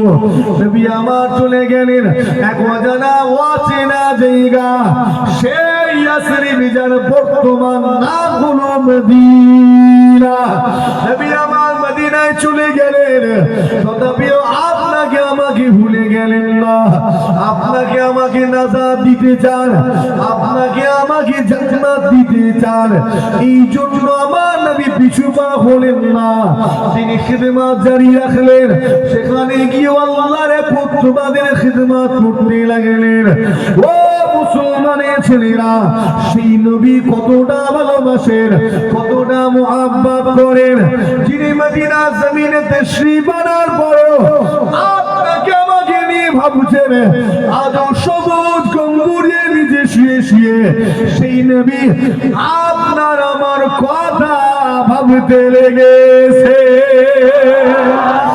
মুসলমানের ছেলেরা, ও নওজওয়ানেরা, তরুণেরা, আমার নবী কতটা ভালোবাসেন। আপনার আমার নাজাতের জন্য কি না করেছেন, কি না করবেন। মরে যাব, কবরে চলে যাব, সেখানেও আমার নবী হাজির থাকিবে। জি হ্যাঁ, ও নওজওয়ানেরা, হাউজে কাউসারের পানি পান করব, সেখানেও আমার নবী থাকবেন। আমার নবী নিজে হাতে আপনাকে আমাকে হাউজে কাউসারের পানি পান করাবে। কতটা ভালোবাসেন আমার নবী আমাকে আপনাকে। নবী আমার মিজানে হাজির থাকবেন, মাহশারে হাজির থাকবেন, বিচারের দিনে শাফাত করে আপনাকে আমাকে আল্লাহ পাকের জান্নাতে নিয়ে চলে যাবে। মুসলমানের ছেলেরা, যে নবীর মুহাব্বতে আজকের এই মিলাদুন নবী মাহফিল কায়েম করা হয়েছে, সেই নবী আমাদের কতটা দরদি নবী, কতটা ভালোবাসেন। আলোচনা শেষ করতে চাই। আমি আপনি জাহান্নামী হয়ে গেলেও আমার নবী আপনাকে আমাকে ভুলে যাবেন না। জাহান্নামী হয়ে যাব, জাহান্নামের আগুনে পুড়ব জ্বলব, আমার নবী তখনও আপনাকে আমাকে ভুলে যাবেন না। আপনার আমার কথা মনে রাখবেন, আল্লাহর কাছে সিজদায় পড়ে যাবেন। ও আল্লাহ, আমার গুনাহগার জাহান্নামী উম্মতদের নাজাত দিন। আল্লাহ পাক আমার নবীকে বলবেন, আমার হাবিব আপনি সিজদা থেকে মাথা তুলুন, আমি আপনার জাহান্নামী উম্মতদের নাজাত দিয়ে দিচ্ছি। একদল জাহান্নামী উম্মতকে আল্লাহ নাজাত দিবেন। এবারে বলবেন, আমার হাবিব এবারে তো সিজদা থেকে মাথা তুলুন। নবী আমার বলবেন, আল্লাহ আমি সিজদা থেকে মাথা তুলব না। কেননা এখনো আমার অনেক গুনাহগার উম্মত জাহান্নামের মধ্যে রয়েছে, তারা জাহান্নামের শাস্তি ভোগ করছে। আল্লাহ তাদেরকে নাজাত দিন, নাজাত দিন। আল্লাহ আরো একদলকে নাজাত দিবেন। আমার হাবিব এবারে সিজদা থেকে মাথা তুলুন। আমার নবী বলবেন, আল্লাহ এখনো অনেক আছে, তাদেরকে নাজাত দিতে হবে, তবে মাথা তুলব যতক্ষণ না আমার উম্মতের গুনাহগার উম্মতের শেষ জাহান্নামীটাও আপনার জাহান্নাম থেকে নাজাত না পাবে। আমি রাসূলুল্লাহ সিজদা থেকে মাথা তুলব না। আরে দেখবে, আরে দেখবে, বিশ্ব নবী দিব জশ্নে ঈদে মিলাদুন নবী। আরে দেখবে, মুসলমানের ছেলেরা, ও নওজওয়ানেরা, তরুণেরা, আলোচনা সঙ্গে করতে চায়। আল্লাহ পাক তার হাবিবের কথা কি কবুল করে জান্নাত থেকে নাজাত দিবেন। যার এক যারা পরিমাণ ঈমান থাকিবে, যার মধ্যে এক যারা পরিমাণ ঈমান থাকিবে, আল্লাহ সেই দিনে তাকে জাহান্নাম থেকে নাজাত দিয়ে দিবে।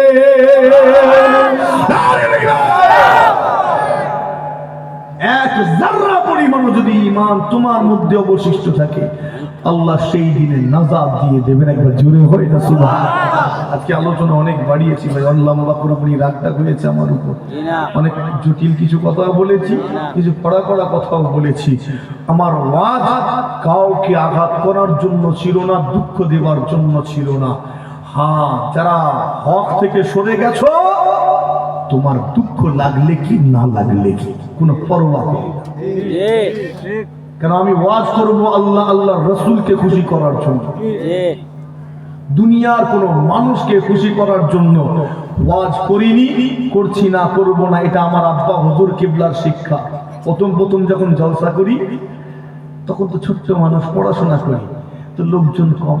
আব্বা হুজুরকে বলছি আমি যখন ওয়াজ করি লোক নেই, একদম ঘোরার কথা বলছি রে, তখন আমি একদম পড়াশোনা করছি। পড়াশোনা মানে কি, ওই 7-8 পড়ছি, লোক নেই কি করবো। তখন আব্বা হুজুর কিবলা আমাকে একটা কথা বলেছে, ওয়াজ করবে মানুষকে খুশি করার জন্য নয়, লোক জমানোর জন্য নয়। বাস্তব কথা বলছে। আচ্ছা, আমি যখন উঠেছিলাম তখন ডেকেছি, আর ডেকেছি গোড়াই ডেকেছি সবাইকে, কেন এটা আমার দায়িত্ব। ডাকা বের করে দেওয়া তো আমার কাজ নয়, ডাকাটা কাজ। আমি ডেকেছি, তারপরে আর ডেকেছি আমি কেন তেলাতে যাবো আপনাকে? লাভ তো আপনার, আপনি আসবেন, আপনার ভাইরা, আমি কেন তেলাতে যাব? ঠিক বলছি না ভুল? তেলানোর দরকার নেই তো, আমার ইসলাম সস্তার নয় তো। তোমার ইসলাম সস্তার হতে পারে, আমার ইসলাম সস্তার নয়। তোমার দরকার বেটা তুমি এসো, তুমি বসো। আমি ডাকার দায়িত্ব একবার ডেকে দিয়েছি প্রথম, আর ডেকেছি ডাকিনি। আপনি এসেছেন, নিজে বসিয়েছেন, ভিড় করেছেন। এই ভিড়টা আমাকে খুশি করার জন্য নয়, আর আমার ওয়াজও আপনাকে খুশি করার জন্য নয়। এই ওয়াজ করেছি আল্লাহ আল্লাহ রসুলকে খুশি করার জন্য, চালিয়েছি হকের তলোয়ার। হকের উপরে যারা থাকবে তাদের কিচ্ছু হবে না, যারা হক থেকে সরে যাবে তাদের একদম হু হু করে চলবে। আর যদি চামড়া মোটা হয়ে চলবে, কথা ঠিক না বললেন? চামড়া যদি গন্ডারের মতো মোটা হয় কিচ্ছু হবে না, সব কথাগুলো ছিটকে বেরিয়ে যাবে। আর চামড়া যদি চামড়া হয় জ্বলবে না, চলবে। কিছু লোক আছে দেখবেন দোকান কাটা, জি তাদের লজ্জা আছে? জি না। যতই তাদেরকে ওয়াজ শোনাও হেদায়েত হবে না, ও তো লজ্জা নেই, বিহায়া, কোনো লজ্জা নেই। আর কিছু মানুষ আছে দেখবেন একটু কথা বললে লজ্জা পেয়ে যায়। এই হুজুর কেবল আসেন, কড়া কড়া কথা আর বলবো নি, সংক্ষেপ করতে চাই। এক কান কাটা কান লুকিয়ে লজ্জায় লুকিয়ে আড়াল দিয়ে যায়। দোকান কাটা ও বাজারের মাঝখান দিয়ে যাবে। আল্লাহ আমাদেরকে দোকান কাটা না বানিয়ে নেন, কথা ঠিক না ভুলবো? দোকান কাটা নির্লজ্জ বিহায়া না করেন। ইমানদার যে হবে তার মধ্যে হায়া থাকবে না থাকবে, এই শরম থাকবে না থাকবে নি। আল হায়া ও শুবাতুম মিনাল ঈমান, হায়া তো ঈমানেরই একটা অংশ। জোরে হই না সুবহানাল্লাহ। আর বাড়াবনি, বিদায় নেব। হুজুর কিবলা আসছেন, আমরা একটু আদবে দাঁড়িয়েও যাব, সালামের নজরানা পেশ করব। বাইরের গুলো ভিতরেও চলে আসবেন। ইয়া নবী